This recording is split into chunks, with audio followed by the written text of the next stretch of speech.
This is Naoki Yoshida. This is Fern Halls. And you are listening to Aetheryte Radio. Aetheryte Radio. Here we go.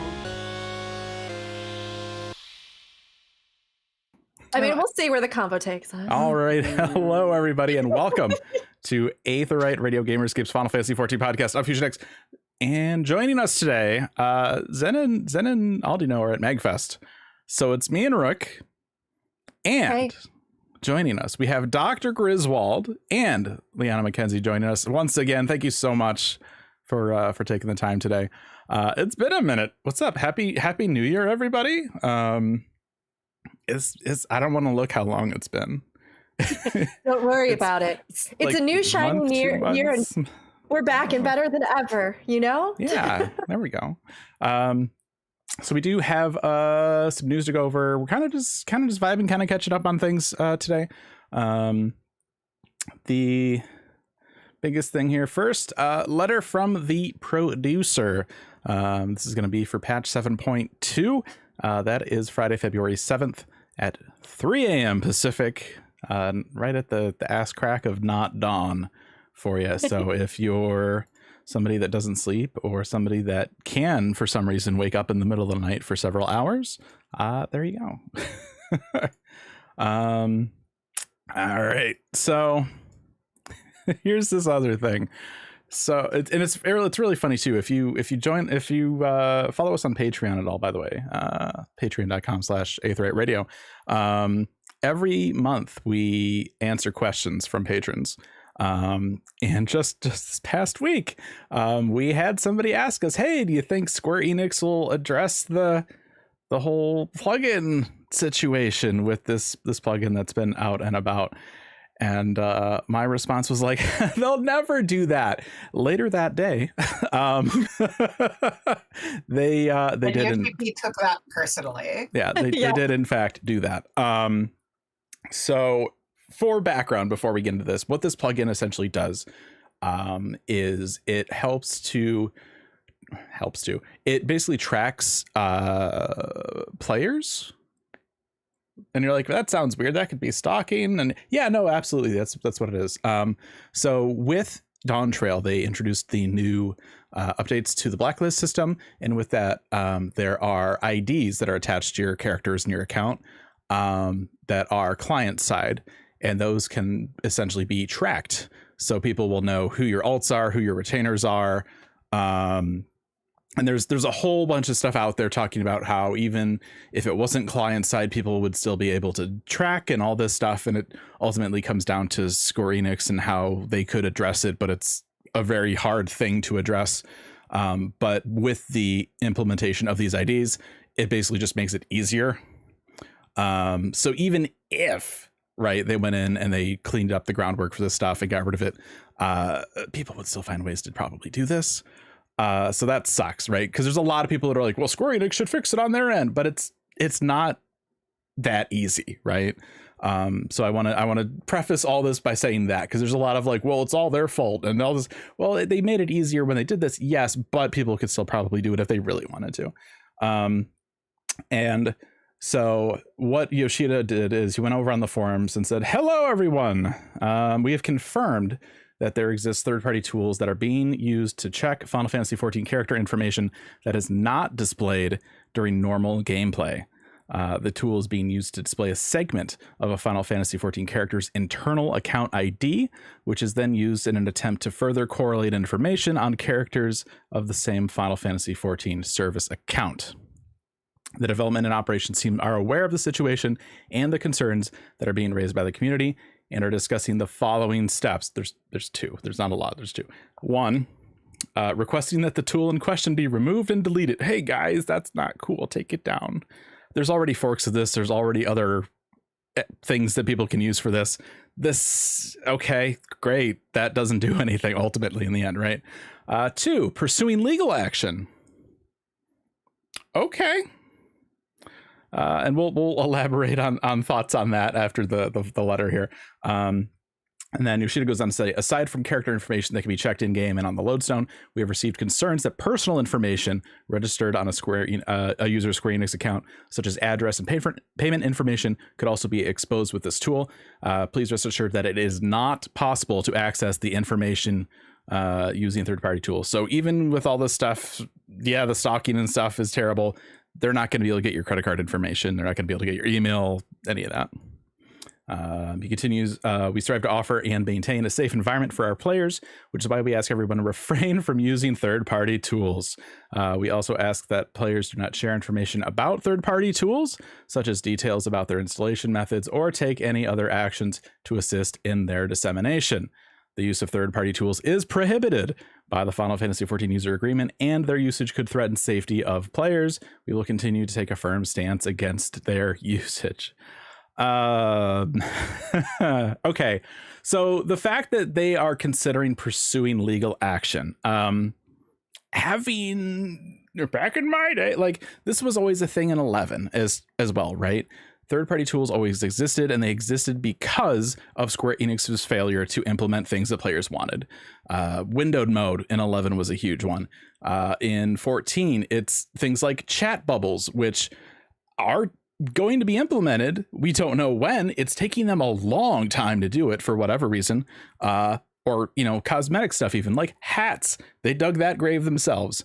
So I think pursuing legal action, yes, absolutely, 100%. This will kind of be like, it's not just for this plugin, right? If they do this, they say, hey, we will come after you if you're doing nefarious things, which should, in theory, deter more things like this from being made. But the problem is they still could be made. And now, having seen what happens, people are going to be a lot more hush about it, depending on what they're using it for. You also then kick the beehive, right? Of, okay, well, we're going after third-party plugins, but what about this one? What about this one? What about that one over there? What about this one that people have been using for 10 years? What about this one? There's no right. It creates that whole discussion again of what should and shouldn't be allowed. And it's just, it's messy.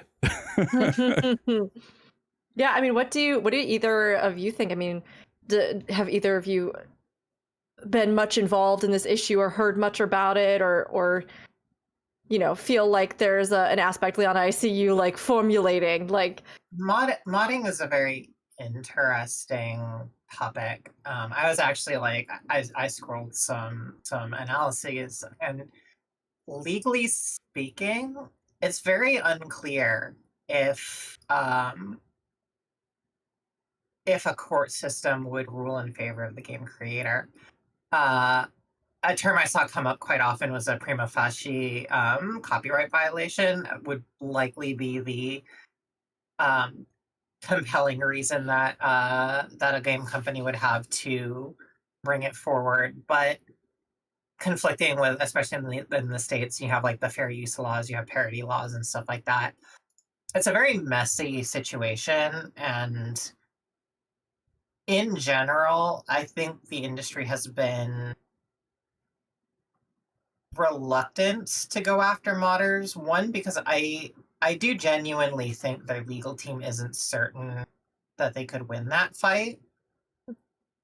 And two, going after modders, every team understands, is ultimately a self-destructive act. If you go after the most passionate fans, if you sue them, if you win, what does that look like for your game? And not like these passionate fans who are adding to your game, or, you know, fixing problems in your game that you have yet to fix, you just took them to the cleaners, and you know for certain you're gonna have modders come up with like, yeah, I was doing this and then I lost my house, or you know, I can't make rent anymore, or, you know, GoFundMe, Square Enix took me out and I have nowhere to go. Like that's going to ultimately happen if you really crack down on modders and you win. And that is a phenomenal way to tank your reputation, either for your game or as a studio as a whole. Yeah. Well, yeah, I mean, Grizz. Oh no, go ahead. Fusion, go ahead. I was gonna say, in terms of like taking to court, the last few years, Bungie has actually taken some people to court and won with, various kind of like cheat engine type stuff. So it's definitely happened. But I also, I firmly agree that, depending on what kind of things Square Enix decides to potentially go after, Dawn Trail sub numbers aren't the highest the game's ever seen. I don't know that they would want to risk making those lower because if you get rid of some of these, whether they're more nefarious, whether they're more cosmetic, if you get rid of things that are bringing people enjoyment for this game and then they unsub, that's a whole other thing. Yeah. I mean, it reminds me a lot of the fact that Anne Rice went after people that made fan fiction of Interview with a Vampire and notoriously made herself the villain of her own entire fan. I had never heard that. That is wild. No, it's true. She went off. She was suing a bunch of people that wrote fan fiction for like infringing on her creative work. And she made a bunch of statements in the wake of that many people interpreted to be like homophobic and all kinds of other stuff because she didn't like. She went JKR on fanfic. Jeez. The way JKR has gone JKR on just being a horrible fucking person. Sorry for my language. Wow. Okay. I learned something new today. Wow. And the damage that did to the the brand and community. I mean, obviously there was still a brand there, right? But I think that it did create this very negative image of her in the community. And then also, yes, like Liana, you brought up such a great point, like some of your most passionate fans are suddenly being ostracized, targeted by this. Now, of course, we end up in this weird situation again, where with 14, even though they're saying that they are considering pursuing legal action, we once again have like these kind of weird contradictory things where they're just like, hey, we're just telling all of you, don't do it. No. Don't teach other people. Don't do it. But there's nothing here that is like actually solidified in that. And them talking about like, we will continue to take a firm stance against their usage. Much of the problem of how we've gotten here is because they have not. They say that they are not okay, and they consider that to be a hard stance, but they don't actually take a hard stance against them. We end up in these gray areas. We end up in these areas where sometimes people get banned, sometimes they don't, where sometimes we get a chastising comment, sometimes we don't. And I am not saying that personally I think the answer is legally pursue action against anybody who's made a mod and don't allow modding in this game. Because like, although we cannot say because of their stance that we support or endorse mods or anything, because we can't encourage you to use them. But at the same time, I think Liana, you bring up an amazing point, which is the fact that like, oftentimes, I mean, Fusion 2 and Tandem, all of you, great points. Like, they are being made because people are passionate. There are needs that are not being addressed. Those are the typical realms of usage, right? You want more self-expression, you want more customization, you want additional ways to be able to express yourself, your character, to realize them in a way that feels more true to you. You want to share that with others. You want UI experiences that facilitate making the game better for you, more accessible for you, more usable for you, more tailored or customized to what you do in the game. And the fact of the matter is that mods will never be gone. Like, they will always exist. They will always exist. So of course, how we draw these lines, like, it does matter. And the malicious usage of tools like the one that has recently come up in question have been used for great ill. Like, they have been used for harassment, stalking. Like, it is very scary. Some of the stuff that is brought up in the community, whether or not people believed it's fully true or what circumstances are true or not, this does allow an unsafe experience for many players, whether or not every person that uses third-party tools is going to use this. So, how does Square Enix navigate it? I don't know. Sure, can you pursue legal action? Perhaps are the people that have been injured by this able to pursue legal action? I'm not sure, but it is interesting because you're right. I don't think that they can go after everyone. I don't think they can ban them. I don't think they can sue anybody that makes a mod for this game. I don't think, but like, something eventually has to budge somehow, you would think. But otherwise, I think it's going to be more of this unless they really decide to do this. I mean, I don't know. Do you have any thoughts on the modding situation? You all covered it pretty well and succinctly. Either way this shakes out, there's going to be some losses, like some serious losses. If they don't do anything, it's going to continue to be an unsafe environment for, players who are just trying to enjoy the game. And if they do something about it, there's a good chance that they're cutting off their arm, essentially, in terms of there are things that people want in the game that they've had to implement themselves. And that gives them a threshold of tolerance for things that SE or Final Fantasy hasn't quite caught up to, like with the hats specifically. I can't tell you, like, it was super, super quick after the Shadowbringers drop that someone actually made a mod to give people hats for Viera. And that is, I guarantee you, why so many people haven't been as vocal. Like, people are still vocal and annoyed, but you would have swaths more if modding wasn't an option. So again, it's not, I don't envy them their position and predicament, just because either way a choice has to be made, but it's not going to be a good one. It's not going to be a fun one where everyone's happy and pleased, but it's still necessary. Yeah, I think those same mods, like a month after Dawn Trail launched, are like, all right, here's the hat update, like everything can be worn now, and it's like, what is Square doing? Yeah, what's stopping you? Are you just continue to have problems? Is really, I think, the most egregious part is like no new hat should ever have that effect. It should only be older hats. All new hats should be wearable and visible for Viera and I think too, I think of it's so weird, like, to say it, but it's like hats are almost kind of like a gateway drug to modding, like to third-party tool usage for in a sense, right? Because this really a massive failure on Square's part, so people are going to look into stuff, and while they're there, they're like, oh hey, look at that mod, look at this thing, look at that plugin, right? And so and it's the same thing that happened with 11. It's the same mistakes that are being repeated. And at PAX West, they're like, hey, we're doing the speech bubble thing. That was a mod that a lot of people were using and a lot of people requested. Where is it? Like, why is it taking so long? That was September, and they were working on it before then. It's taken them forever to even do the what was the little like battle map planner thing. Like, that's taking forever. And Onigiri-san told me it takes them 2 patch cycles to do a new UI. Like, why does it, like, there are certain things and checks and like system limitations that need to fit into the game, right? Some of that is, console based, some of that is like memory based, how much they can allocate. And that's probably like a lot of these mods that we're seeing for stuff like hats, right? To be clear, aren't constrained by those limitations, right?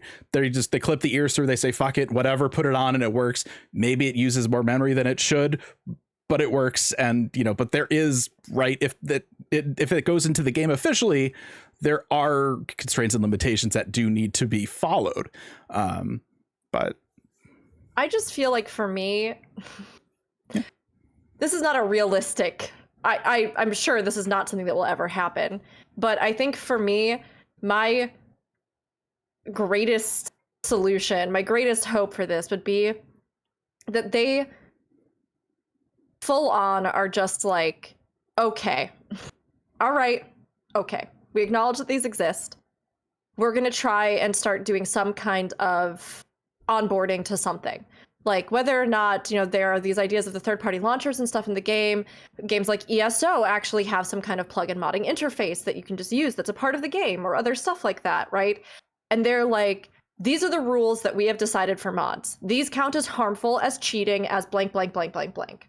And these kinds of mods, would be acceptable within these confines. Maybe you can't render them on every single character because those aren't your characters. Maybe you can't, like, whatever it is, I don't know, right? Like, but some kind of decision where they're like, these are the mods we're going to allow. There is going to be some kind of vetted process. You can submit them. We'll take a look at what they are. Perhaps some of them will mark to implement or something like that, but we will do some sort of big stock taking of this. We've made a team for it. And then on the other side, we've got the ones that we will clearly state are not allowed. And by like, you know, using this launcher or whatever else that we're releasing, like those things will not be allowed by those checks. They will not be, you know, like I realize that that is a world that probably doesn't exist and never will exist. But at the same time, to me, it's just like, my personal stance, if none of this was a question, is just that I'm like, let people have some modded hairstyles. Let people have whatever they want that just like makes them happy for how their character looks. If you can't keep up with the demand, if you can't do all of that stuff, create a safer parameter for those things to be submitted. Create a shop front like Warframe or something where sure, maybe you just vet a selected few, but like people can actually put them up or whatever else, like, and you get a cut. I don't know, but just like like I realize that this is something probably we will never see, but at the same time it's just so exasperating because you're right, there is a real friction that happens when modders, even knowing that modders don't have to go through the formal structures that Square Enix does and all this other stuff, when there's a glaring problem in the game, a mod is both a problem and a solution because it gives people the thing that they want, but it opens the gate for other things, and it also creates the situation where it's like, why can't you just do this if this is something that's really basic?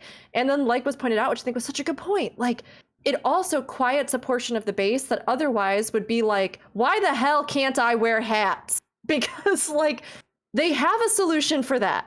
So like it is keeping some of your players happy in a sense, but like it's such a mess.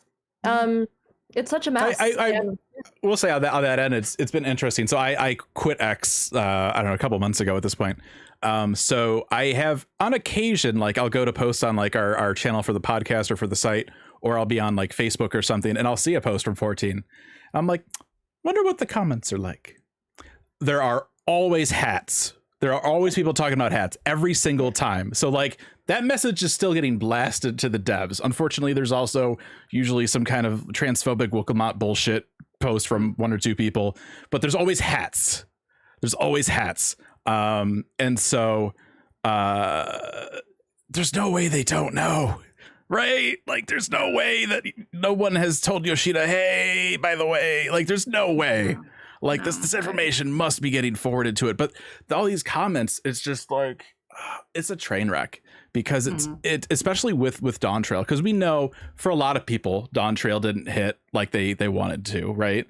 And so there's like, it reminds me when we talked about the Game Awards before we went on break here before the new year, where all the posts were like, hey, we got nominated for this thing. And everyone's like, yeah, no, not this year. Like we're not voting for you. And it's just like, it's such a weird vibe from going back and thinking about comments on social posts from like Shadowbringers era or Endwalker before the patch cycle hit. But I think what ultimately is important for Square Enix to do, and I'm glad that you, Rook, you brought up the idea of like trying to maintain and curate these things. And that would be great. But like and never say never, right? Because just the other day I was like, they're never going to address this, and then like hours later they're like, here's a post addressing. I'm like, well, shit, okay. But like right now with the way the game is, and I've mentioned this before, it feels like development wise, engineering wise, QA wise, they are bursting at the seams, and they are struggling to deliver the same type of quality that we've gotten from them before. Each patch has brought some really weird bug or a piece of floating geometry, or even this past week, those role quests, there's an NPC that has 2 bits of JP text in their dialogue that like the English didn't get put in, like just this week. Like, how do you, it happened once, you do some stuff, you go back, it happened again. Like, I don't know what is going on at Square Enix, but I feel like if they, I don't know if they like they ran out of room on the floor that Creative Unit 3 is on. Like if I don't know what is happening over there, but like the idea that like, and we're gonna hire a team to manage plugins, like it's as laughable as Yoshida saying they take a firm stance against the usage of plugins. Like, no, you fucking don't. Like at this point, like we've seen like years ago, I remember there was a big streamer that I don't know what had happened like the day before, but he basically was like, come at me, bro, I'm using plugins on Twitch. Everybody in the chat was reporting him. Guess what happened? Nothing happened. People are posting posts on social media all the time. Hey, look at this add-on. Look at this plugin. Do they get banned? No, they don't care. So taking a firm stance against their usage? Oh, no. Just flat out no. You're lying to us, Yoshida. Because if you were, we wouldn't be seeing any of this stuff. You would be going after it, and the player base would tank as a result, and you'd lose a bunch of money. Like that's the reality of it. But it's just like, would you like a bit of a speculative kind of business analysis? Absolutely. Here? Yeah. All right. So here's my thinking on the mods. I know the community has often been like, oh, Yoshida's fine with it so long as it's, not breaking major things. And, he's always in his statements being like, I've never said this, I've always been firmly against it. I'm betting that's the community perspective is probably a bit closer to the truth, just because the game does have like, it's impossible for me to expect that someone who's been playing video games as long as Naoki Yoshida has to not be aware of, expect, and kind of accept that mods are going to happen. My bet would be that Square Enix is, much like Bethesda, extremely loath to go after modding because they have found themselves in a place where modders are fixing their problem. And taking this a bit further, and I've been honestly Dawn Trail, which I like. I generally enjoy Dawn Trail. I'm fine with it. I do especially now have the impression that Square Enix, probably due to their own internal financial and management issues, we're sparing no expense for 14 has like 5 asterisks attached to it, especially when I saw how lavish, I think the term I use is lavishly overproduced, because I didn't finish 7R2 because it just annoyed me so much with all of this extraneous things that got in the way of me enjoying the game that I wanted to play. I have concerns about their resource allocation, and my hope is, if nothing else, the message Yoshi gets is, we've told them that we are sparing no expense, but they don't really believe us because we continue to fail in these high-profile ways. Mm. And that, I think, is going to be sort of the crux of a lot of this discussion today, is like, yeah, we've been told this is important to you, but we haven't been shown it, and actions will always speak louder than words. The situation we find ourselves in today is in no small part because the bar of expectation has been, I think, rightfully raised. The Shadowbringers and Endwalker, which I rather enjoyed Endwalker too. I know that's not a universal opinion, but I really enjoyed it. Have raised a certain bar of expectation, and I personally was fine. Like, I was expecting like another ARR type experience with Dawn Trail, which is pretty much what I got. So I was happy with that. But having seen the highs, it makes the low points that much more remarkable to the player base, and I don't believe that Square Enix is in a great place where they can coast, especially because from all of the reporting and the rumor mongering we're getting, Square Enix has quite a few problems right now in terms of financial and business cases, and it's it's going to be a concern until the team shows, not it tells us, just shows us that they are still up to the task. Yeah, absolutely. I mean, that spare you no expense line from right before Endwalker has really just bitten them in the ass every single patch. I did want to look. I was trying to search a little bit. We were talking about stuff. There was an interview that we did have with Yoshida. This was E3 2015, so it's not plugins, but I thought it was. But this was actually asking him about data mining. And this is where he said that there are multiple ways of looking at something like this, where he says, as corporate executive of Square Enix and producer and director of Final Fantasy XIV, it's against the law, you shouldn't do it, etc. But as a gamer, I understand that people want to look and see how this stuff works and all this stuff, right? So he definitely has this split kind of view, like the way he needs to look at it and the way he would prefer to look at it. And we have seen this with plugins and third-party tool discussion before. I know we've asked him about it and we've gotten a similar answer. I think something closer to like parsing is probably what we asked about. And I can't remember which one of the interviews it was. But yeah, there's definitely that split of like corporate executive Yoshida and I play video games Yoshida. So the end result of that is we get mixed messaging, right? And then we have people that use things and don't get caught. So those are okay. And that's the culture that's been kind of created here. And it's the exact same thing that happened with 11. Their big like third party thing was windowware, because for the longest time you couldn't run Final Fantasy 11 in a windowed version. Like it was full screen or nothing.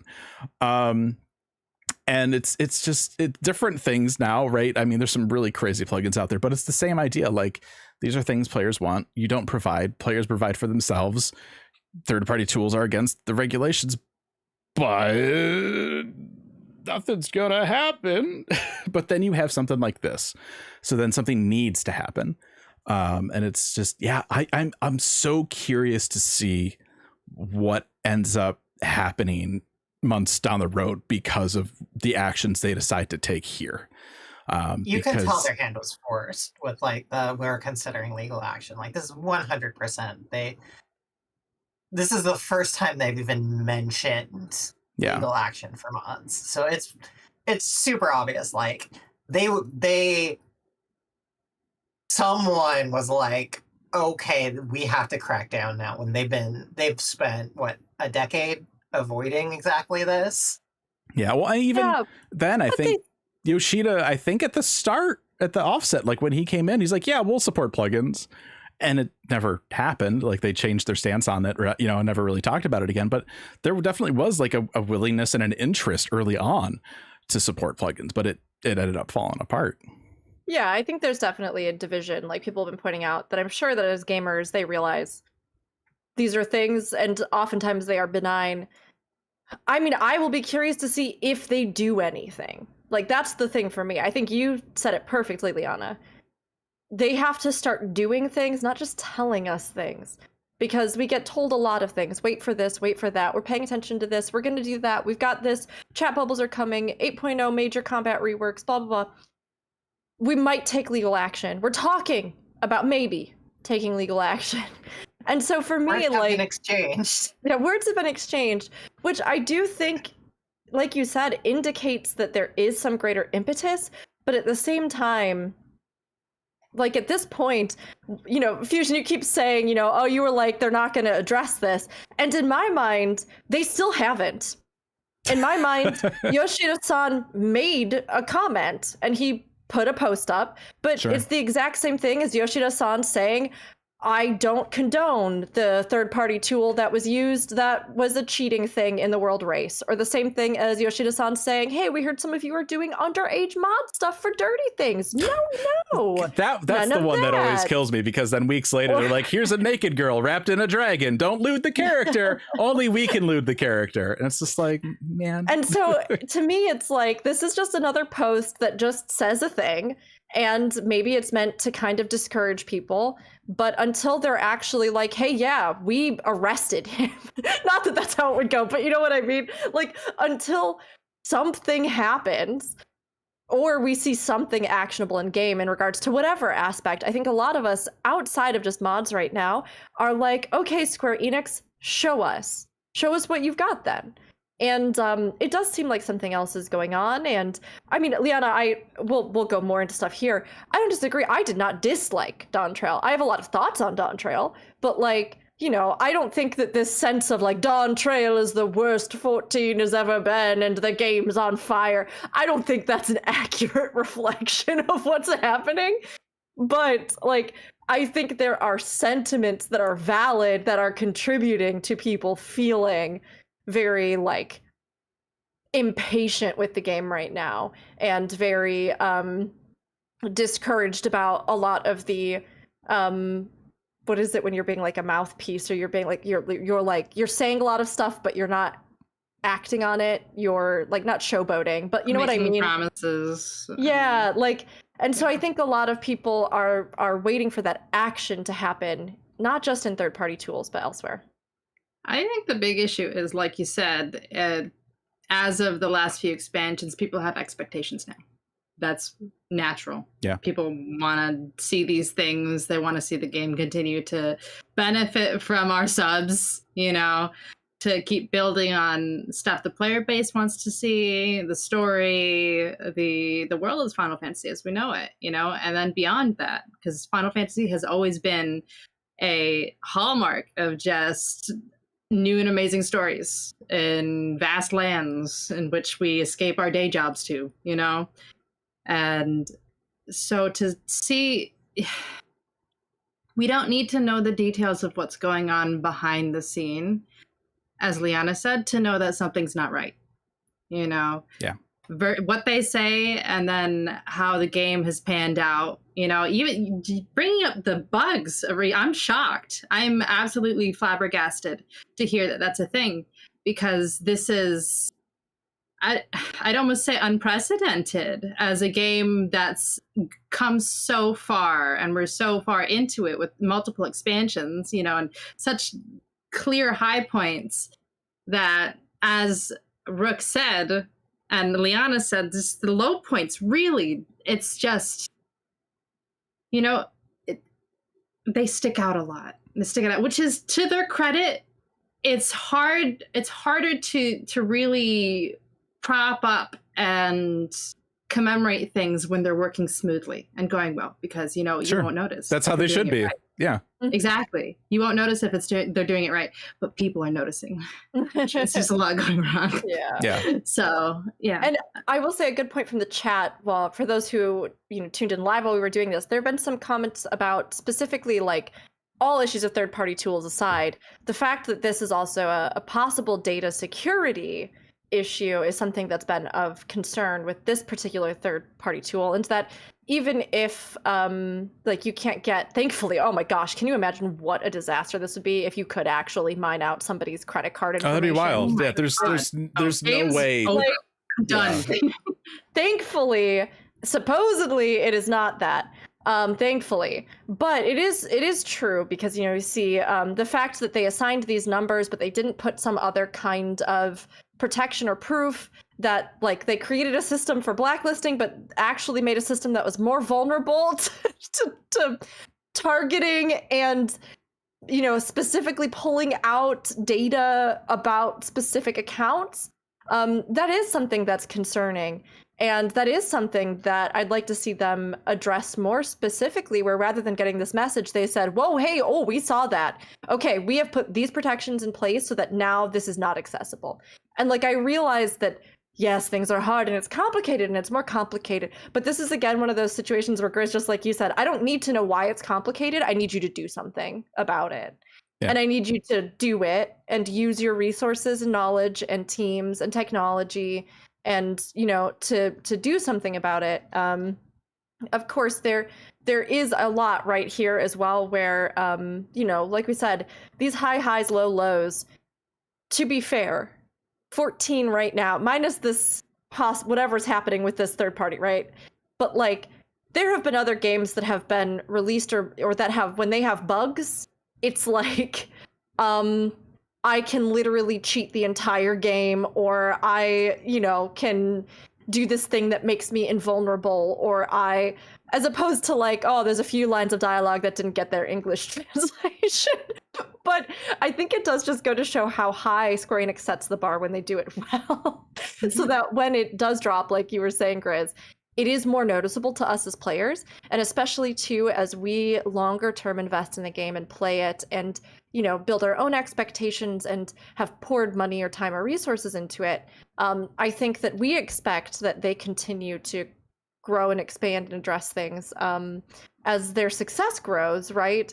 But some of this, I think, is also the fact that we're a little bit more, not jaded, but some of us have been in the game for longer at this point, so we've seen a greater span of time where we've had those ups and downs, or where we've had longer term expectations that over the course of time have not fully been fulfilled in certain areas. So yeah, and the chat echoes the sentiment is it's because we have the expectations of them doing well, because they always have, that we talk about these things now, but that's literally only just because they set that standard, and it's still a good game. Yeah, and we know they can do better. And it's not to say that there have never been bugs before, you know, like Rip Skybear, love you, buddy. Like that was a big thing, right?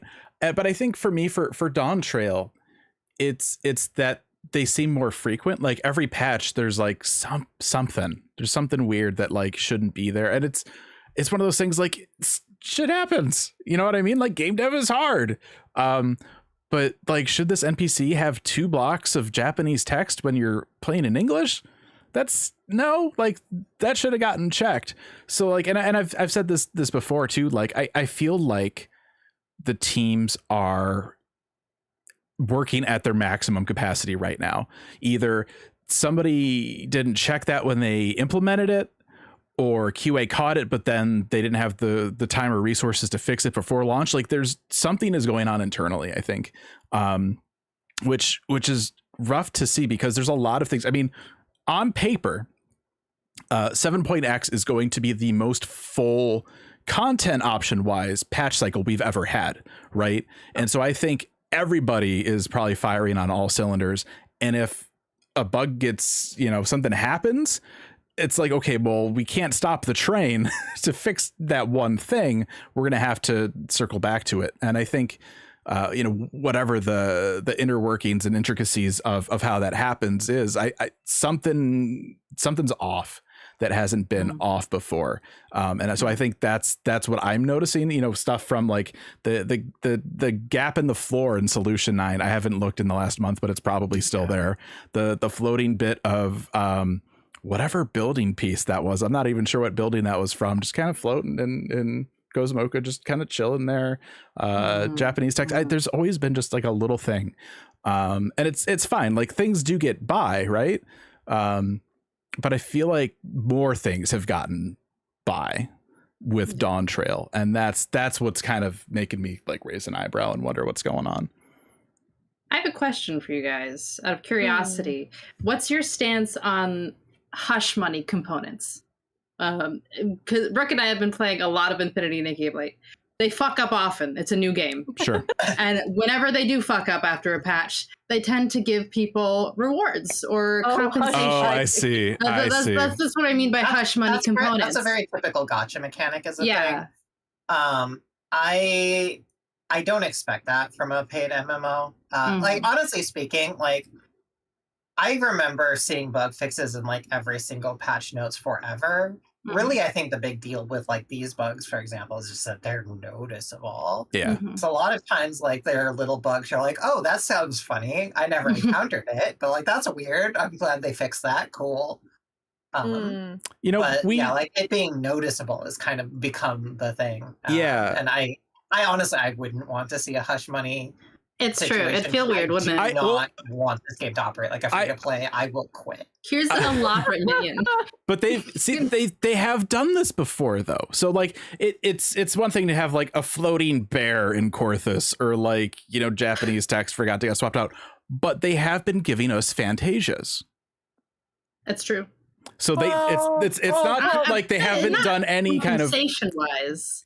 like for a big mistake. It's more been like periodically they'll kind of slide it. Well, to you, be like, hey, like this last big patch, like, hey, we adjusted things again. Sorry for messing up.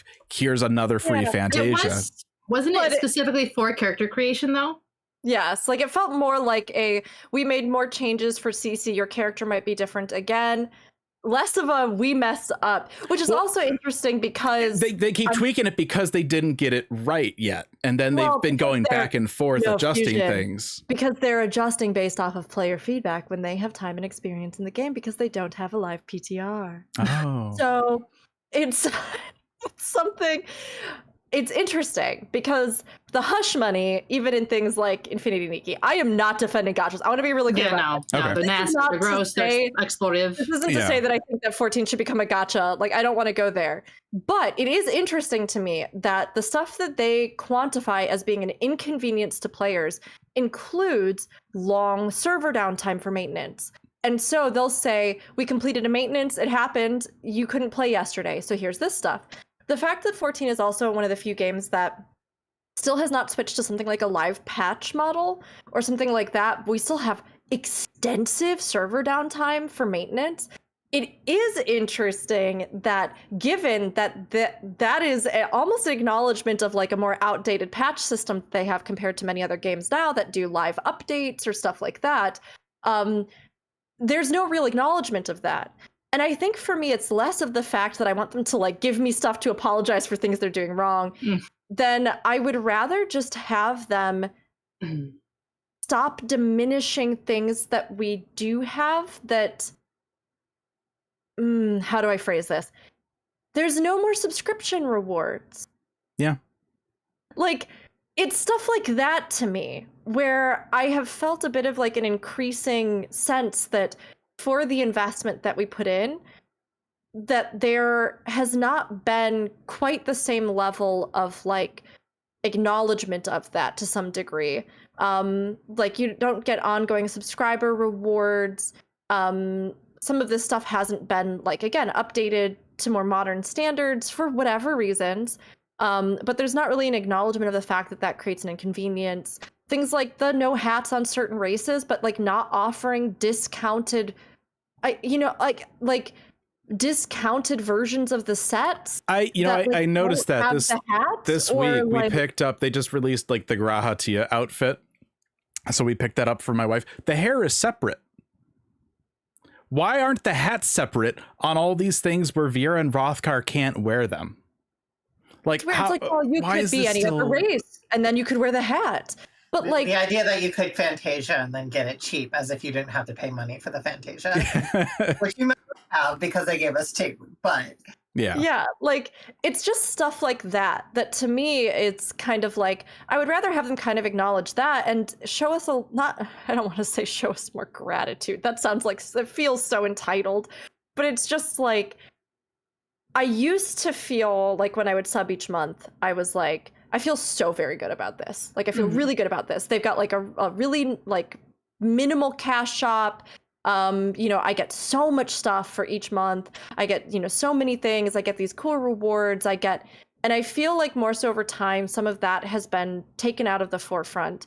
And it's fine. But like, it does feel different playing other games where like, yeah, Nikki's like, oh, we've got server downtime, what an inconvenience for you. Here's a bunch of our like pseudo premium currency or like stuff like that. That's super common for gacha. It's gacha, I know. Gratitude's a good word for it though.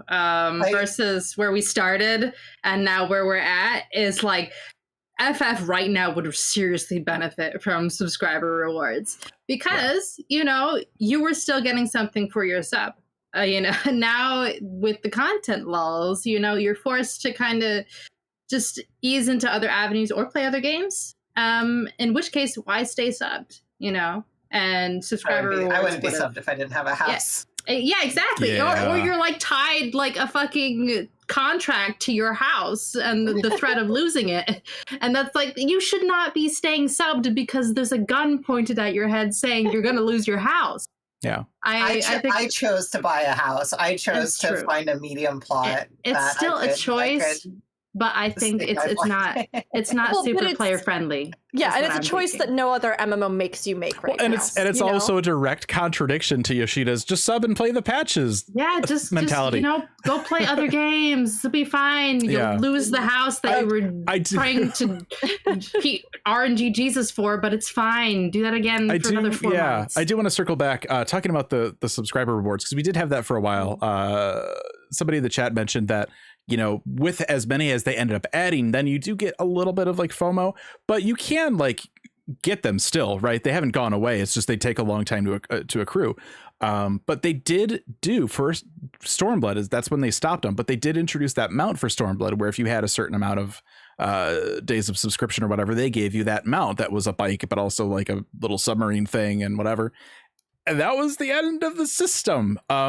Square Enix does kind of have an issue with installing systems and then kind of forgetting about them. Like this last patch, they're like, hey, we added some items. You can use achievement tokens to get them. I'm like, oh, let's go over to the achievement vendor. Let's see how much they are. There are 2 tokens. How many do I have? 11 bajillion? Great. Easy. I can afford that. Like there's no like it's such a weird throwaway system. Yeah, I would rather have like an expansion or patch cycle or something, just to be like, hey, we have refreshed the achievement system, and we've added new achievements into blank blank blank. We've added achievements into New Game Plus, where if you go in and you do these things, or if you repeat this duty instance but you do X, Y, or Z, you'll get new this, you'll get whatever, right? Because like there are other games that have much more immersive achievement systems. So it's it's tough because 14 is far from at like a truly awful place. It's not at some truly abysmal place. It's not at, but I think they've definitely, right, this is a crossroads many MMOs come to, where this has to be the impetus that either sparks greater change or continues to just slide. And I don't think that it's going to end up being something like that, but it is something where, I would like to see them have a bit more action into things, because I really love the game. I love the game. I would love to still just be actively in it and doing it. It has just felt to me like a lot of the I've been, and I still raid, I still do other things, but it feels to me like a lot of the stuff that I do have right now just I don't know. I get through it very fast. It's very like there's not a lot of depth in what I'm kind of engaging in, and some of that I think is the age of the game, and some of that I also think is just that they did not quite get the jump on some of the issues that are becoming more prominent now. And I think there are a lot of systems that truly desperately needed upgrades more proactively or sooner, and I don't know, like I think we're all just waiting, whether it's mods or anything else. Many of us are waiting for some aspect in the game to show us, to put its actual action on the table and do something. I feel like I was just thinking like there's like that picture of like the kid with the stick like poking something, like do something. That's us with 14 right now. Just do anything. Like, we won't go too deep into this. It's not on the outline, but like we've been seeing more footage of the Final Fantasy 14 mobile version come out as they've done tests of that in China. There's a video out there. I saw somebody did Labyrinth of the Ancients on it and everything. We've seen the way that they're handling like glamour catalogs in the mobile version. And I feel so bad because I know at some point, whether it's us or another outlet is going to ask, hey, Yoshida, why isn't that in the main game? And he's just going to be like, oh, it's a different game with a different architecture and we can't do it even if we wanted to. But like, I think when I think about that, if I could like go back in time and just like appear before Yoshida in a dream or something, or like one of those movies where he like wakes up from a dream and I'm like angelic at the end of his bed, I'd be like, don't do the graphic update, do an architecture update, because I think that probably might have benefited everything better in the end. But I was actually like joking, not joking, before FanFest. I might have said this to Rook, I don't know. I definitely said it to my wife, where I was like, wouldn't it be wild if they announced Final Fantasy 17? Because cadence wise, 11, 14, 17, this would be the MMO one. What if they just completely redid the entire architecture of the game to start this new arc? Wouldn't that be wild? And now I'm kind of sitting here like, damn, I wish he had done that. It's really funny that you bring that up. Let me Which even like Endwalker. Okay. Oh, hold on. Okay. Endwalker release. I would have been like, no, I want to hold on to this as long as we can. Endwalker post patch through now, I'm like, I almost wish that they had just been like, hey, we just can't do it. So new game, but like maybe it'll roll over your protagonist or something, and maybe there'll be some stuff that's reset.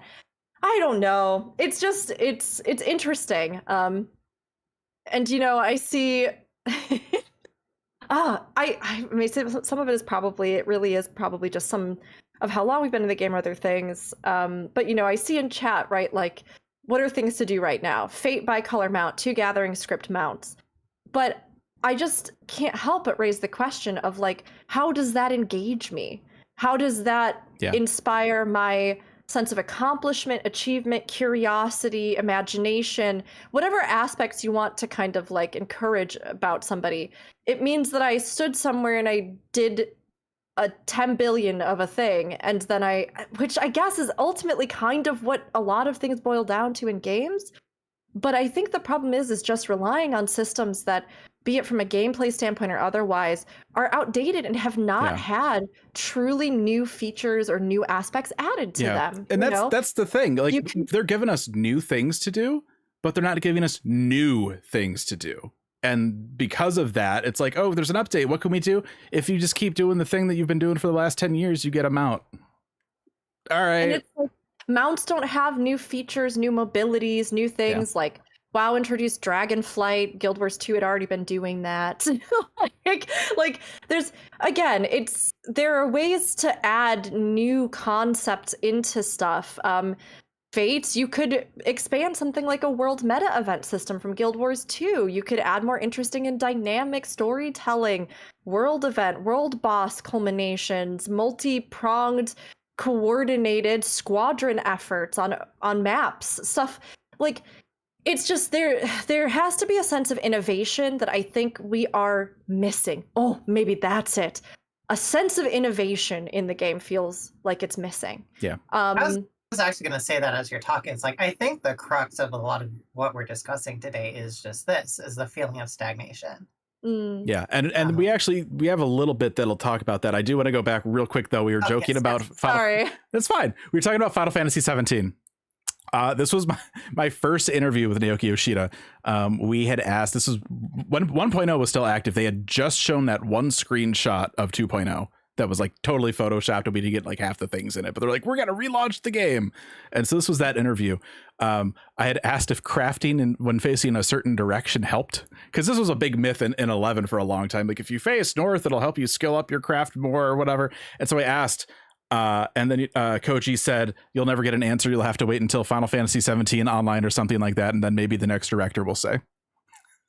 So, I mean, confirmed 17. No, kidding. It'll happen at some point. Yeah. I mean, even Koji knew that was going to be the thing. But I think this would, I was going to say, Future, I think this would actually lead us into a next topic very well, which is another piece of information, right? So we're talking about the kind of news roundup, the tidbits we've gotten coming out of 2024 into the new year 2025, and how that kind of looks for 2025 in Final Fantasy 14.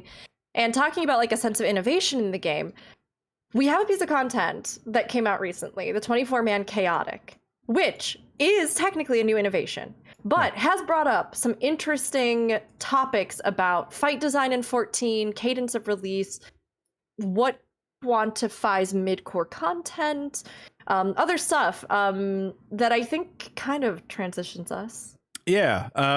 So there was an interview with Mr. Ozma, Masaki Nakagawa, who's the lead battle content designer for 14. This was over at PC Gamer. And they basically were it was just like a chat. It wasn't like a straight QA, you know. And they stated that it's I believe it's simply impossible to design a difficulty level that's just right for all players, because each piece of content should be designed with a specific demographic in mind, with a difficulty that's just right for the target audience. And at the same time, I believe that the content should still have something in store for players outside of the primary target audience.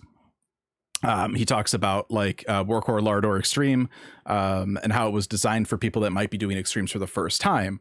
But, you know, they tried to make things kind of fun with it. So stuff like the Mountain Fire Attack, like maybe veteran players would enjoy that.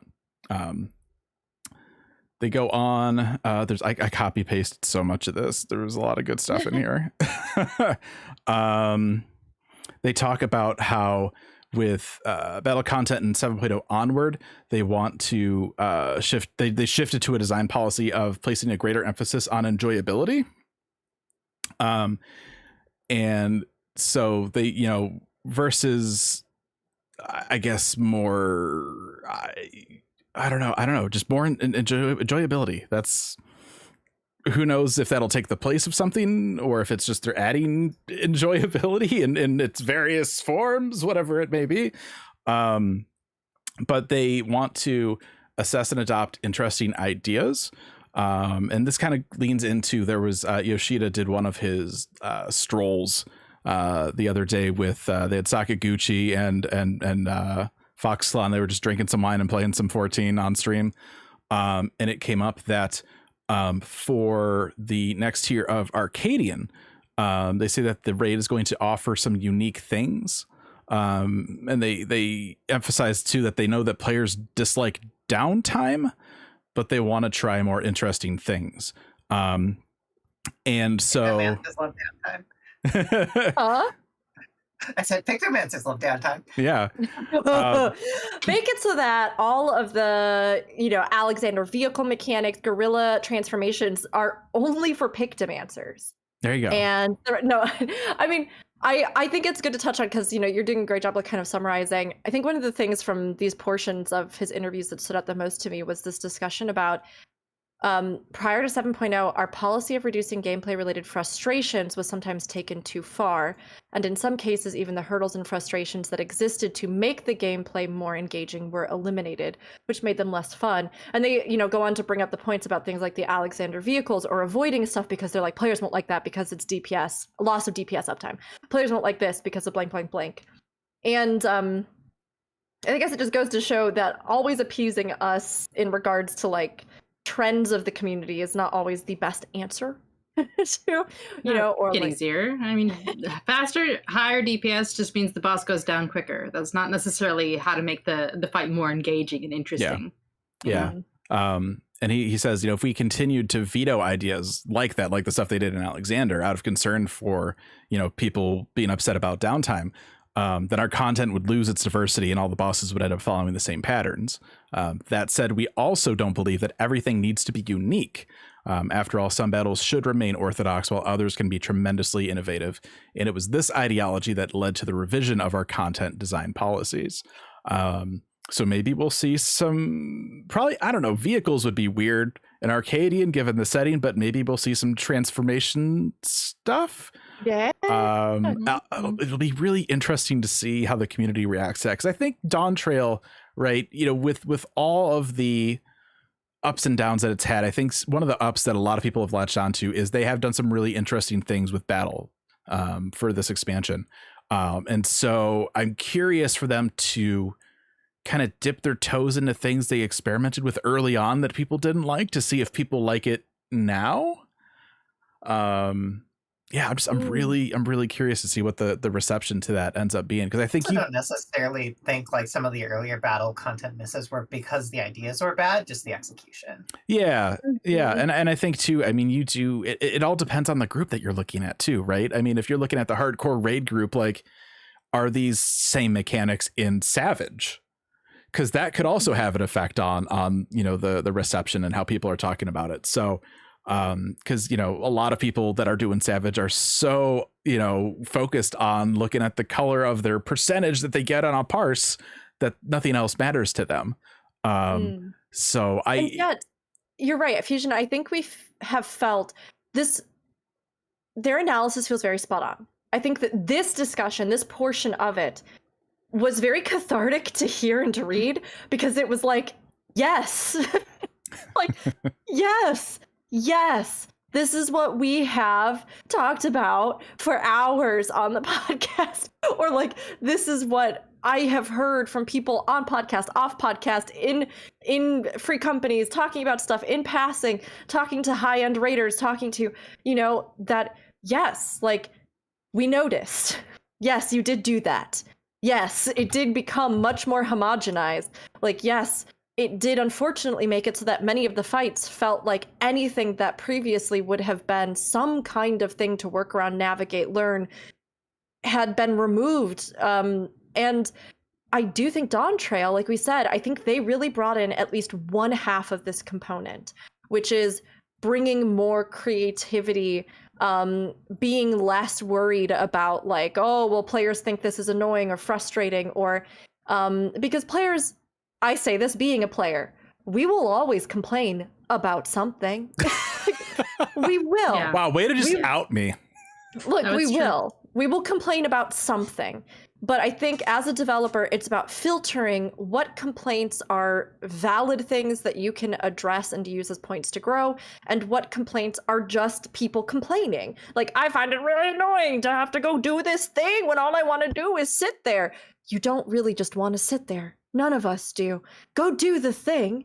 But like, it's also okay to be annoyed by something. Like, it's, again, it doesn't have to fully nullify things. Like, if everything in our lives was only easy ever, like, no, nothing would feel fully satisfying. So of course, like, I think that was a good thing to hone in on, and I think we've seen the payoff of that already, which I'm excited about. I think there have been a lot of more innovative, interesting variations of pace, unique mechanics, playing with stuff like that, which I think is great. The other aspect of this that I think they are still pulling together is the difficulty aspect of it. Because while we've had really fun, innovative things, we have also had stuff that I think the difficulty threshold, they are still adjusting too hard for the concept of new players in a game that is 10 plus years old. Like, you do need to have onboarding. That does need to be something, but that onboarding does not have to reach all the way through into every aspect of endgame. That onboarding also doesn't have to be something where you have to, and again, I want to say this with like as much compassion and kindness, because we all need to learn, but like, there has been a sense of real coddling, which like, I just don't know if it's always needed. Like, people learn. We're really smart creatures. Yeah. Like, we're very smart creatures. Like, our brains are hardwired to learn things and put things together. And everybody's pace will be different, but like, I think they have been underestimating various parts of the learning process in a lot of ways. And so I think we have really creative stuff. That's awesome, and I'm really excited about that. And now I think we need to take a look a little bit more at like, not just orienting around the idea, of constantly kind of bringing difficulty down to a certain place, but rather embracing things. Because we had a very fast Savage tier, we had a very fast Ultimate, but the fights were still fun. So here's the two sides of it, right? Like, yeah. So. Yeah, I think that's. I mean, I'll say this for like 2 seconds and then we'll move on, because I've talked about this before. I think Final Fantasy XIV has done a great job at becoming easily accessible to a lot of people, but at the detriment of taking MMO features out of an MMO in order to make things easier and solo friendly. That's not an MMO. If you want to play something that's a solo friendly game that where you don't have to interact with people with, go play literally any other game, because that's not what an MMO should be. Right. Anyway, I love Liana's little smile. Liana's little coy smile. Like, yeah. Did you have some thoughts about that? I have a list. I do actually have some thoughts on the difficulty though.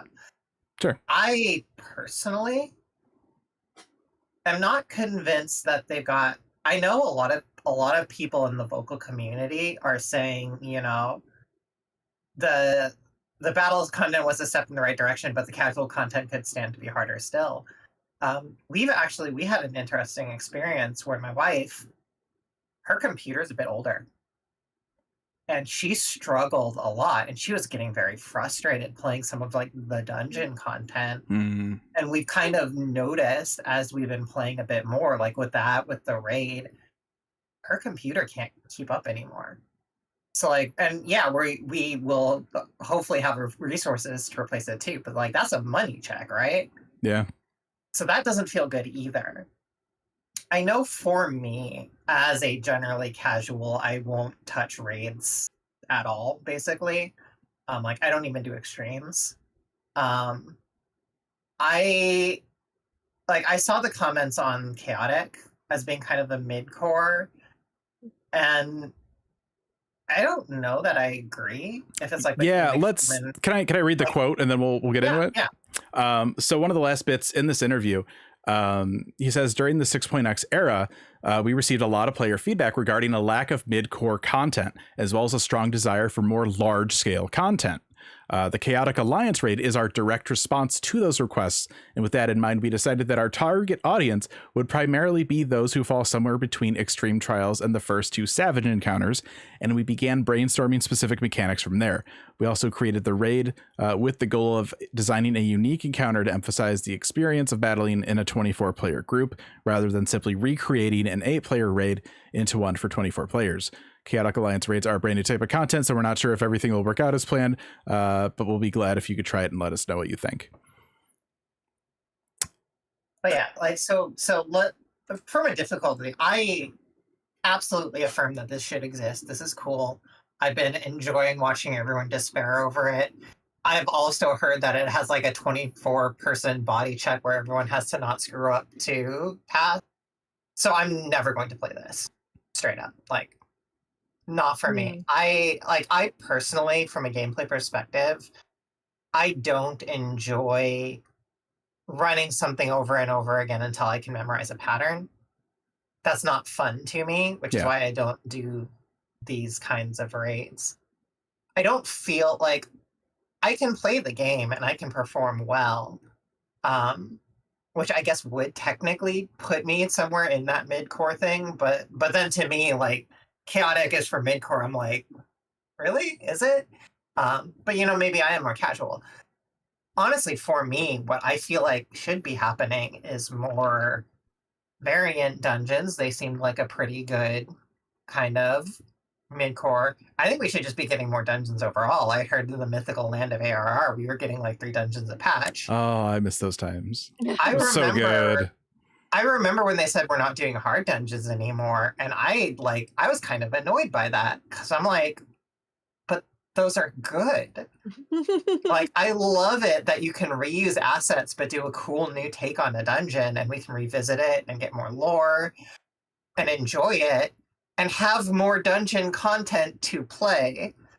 It's like I for me, like casual, midcore, wherever, like I want just more dungeons. I think that would be fun.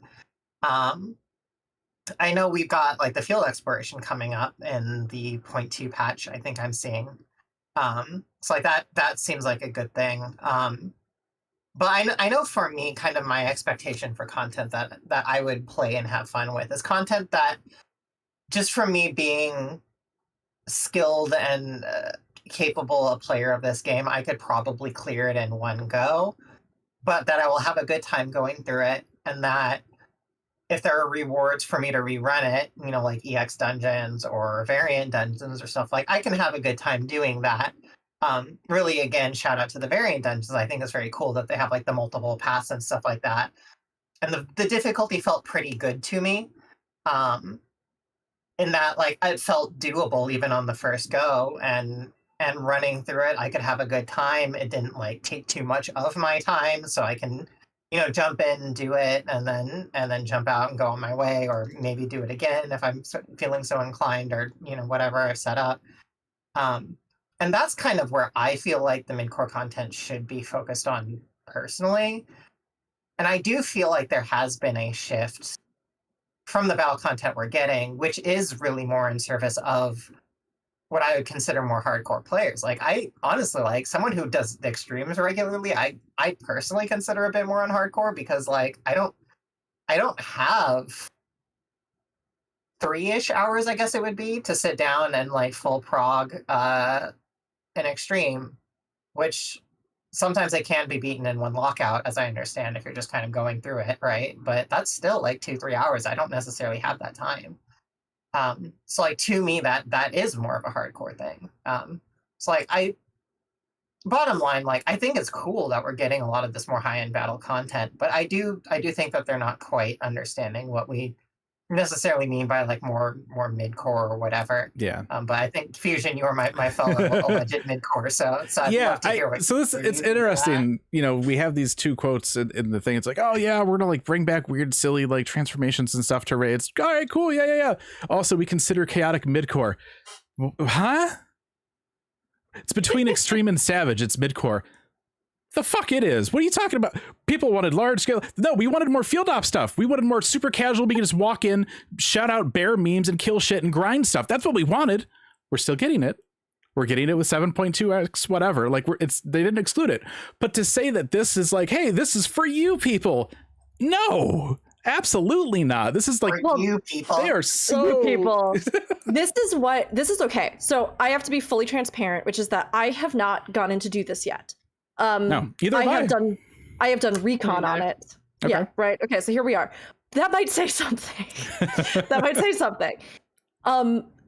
This piece of content feels like it is in conflict with itself because from what I have heard, the actual requirements of combat, so like what you have to do individually, it is midcore.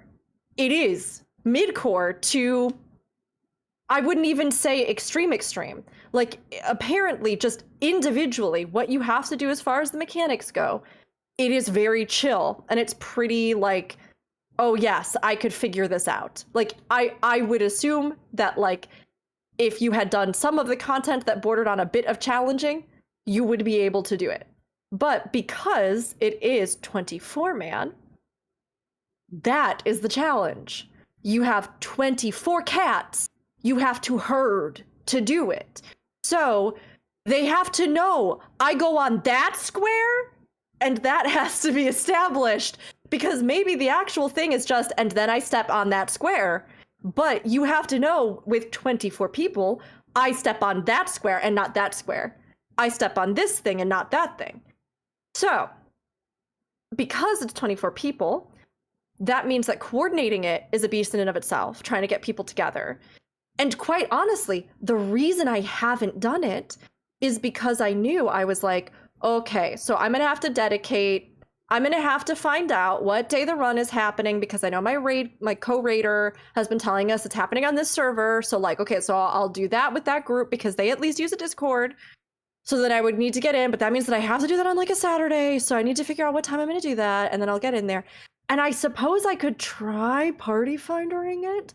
But again, it's a test of coordination and communication, which is not something that in and of itself is like oh, I have 2 hours to do this, so I'll just like hop in. You know, like I'll hop in. If I find something that is giving me trouble, I'll figure it out. If I, whatever, I can kind of get in there. Maybe I'll fall in with a group. Maybe I won't. Maybe I'll do this. But like me engaging with it is not dependent on that. And I think this is where this piece of content is in contradiction with itself. Because from the people that I've heard that have done it and have found those groups and been able to connect, they are really enjoying it. And they do think it's fun and they do think it's a good challenge. And quite frankly, the gear is gorgeous. It's gorgeous. We talked about mods earlier. I saw the healer top and I was scrolling like, I don't know, screenshot pictures and I was like, oh, that's a cute mod. Sorry, I shouldn't say, don't use mods. They're illegal. No one should use them. They'll set your computer on fire. But I saw the top and I was like, that's a cute mod. And I was like, I saw it pop up again somewhere else and I was like, oh, this is weird. And then I scrolled further and I was like, now hold on a second. This is from like the Eorzea Glamour collection. And I clicked on it and I was like, that top dies like that from chaotic? And like, suddenly I much more wanted to do chaotic. But the thing is that like, all of this to be said, chaotic, I don't think does fall into the midcore quantifier. not because of the tuning of its difficulty, but because of the coordination hurdles, instanced group effort, Yes. those things. And so those things, I think, is where they have misconstrued what midcore content is and how midcore players engage with it. Yeah, I mean, that's my thing. Like right now, like my play style, like I kind of got tired of the step and dance of like just raids and like how it works and the memorization and all that. Like that's not for me. But when they introduced field ops where I can just like log in, like just go into a zone, I don't have to party finder, I don't have to deal with any social anxieties. I just go in, I just run around in a train with a bunch of people, or I just LFP, somebody picks me up, whatever, we just go do things. That's, to me, that's midcore. It's the idea of we could just go in, do a thing, throw bodies at a thing, eventually it dies, you do something, you grind, you get points towards something, great. Anything that makes me have to organize myself into a party with 7 or, God forbid, 23 other people, like I don't want to have to deal with that. And I think for me, part of the problem, I think for this, especially when you look at something, with as many as 24 people, we, funny enough, we talked to Yoshida about the idea of a 24-person trial back in 2017. This was right after FanFest, where the FanFest trial was Ultima Weapon, which ended up not being a 24-man trial, but ended up being a weird little quest unlockable side thing in Dunscape that you could unlock. And so we asked, like, wasn't this a trial? What happened? And they said that if it was an independent piece of content, it may have been good when it first launched, but at the end it would become content that no one would get matched up in. Because it's 24 people that you have to get together for this thing, right? And I think over the years, and I kind of talked about this a little bit earlier, they have been coddling the solo player aspect of this game for so long that there's almost zero reason or incentive to get into a free company where you could just say, hey, everybody, it's chaotic night. Like the idea of like an MMO trying to like make things that almost like require you to get into like an FC to do content, that's what they should be focusing on. But instead they just put the end game here with chaotic, and they're like, all right, just get strangers together and they'll disband after every wipe because people are still learning and whatever, but hey, it's fun, right? I dread this. Like if I don't party finder content anyway, but I sure as hell wouldn't party finder, spending 3 hours trying to get a group for this only for like people to disband after like a first wipe or whatever. Like it seems ridiculous. So I've been thinking about this. If you want to indulge me a bit, I would love to do a little like let's define core content exercise. If you'll walk with me here. Yes. So I think Fusion let down or put a really good point. In my mind, the cutoff for hardcore begins when you have to coordinate a party. So hardcore begins at extreme. Anything where you have to like get into a party finder, you have to coordinate, you probably have to watch a video guide before they'll even let you loss in. of matchmaking, I think, is when I start to not care. If I can't just match into something, I don't want to have to spend the time on it. And sorry, this is a little tiny note.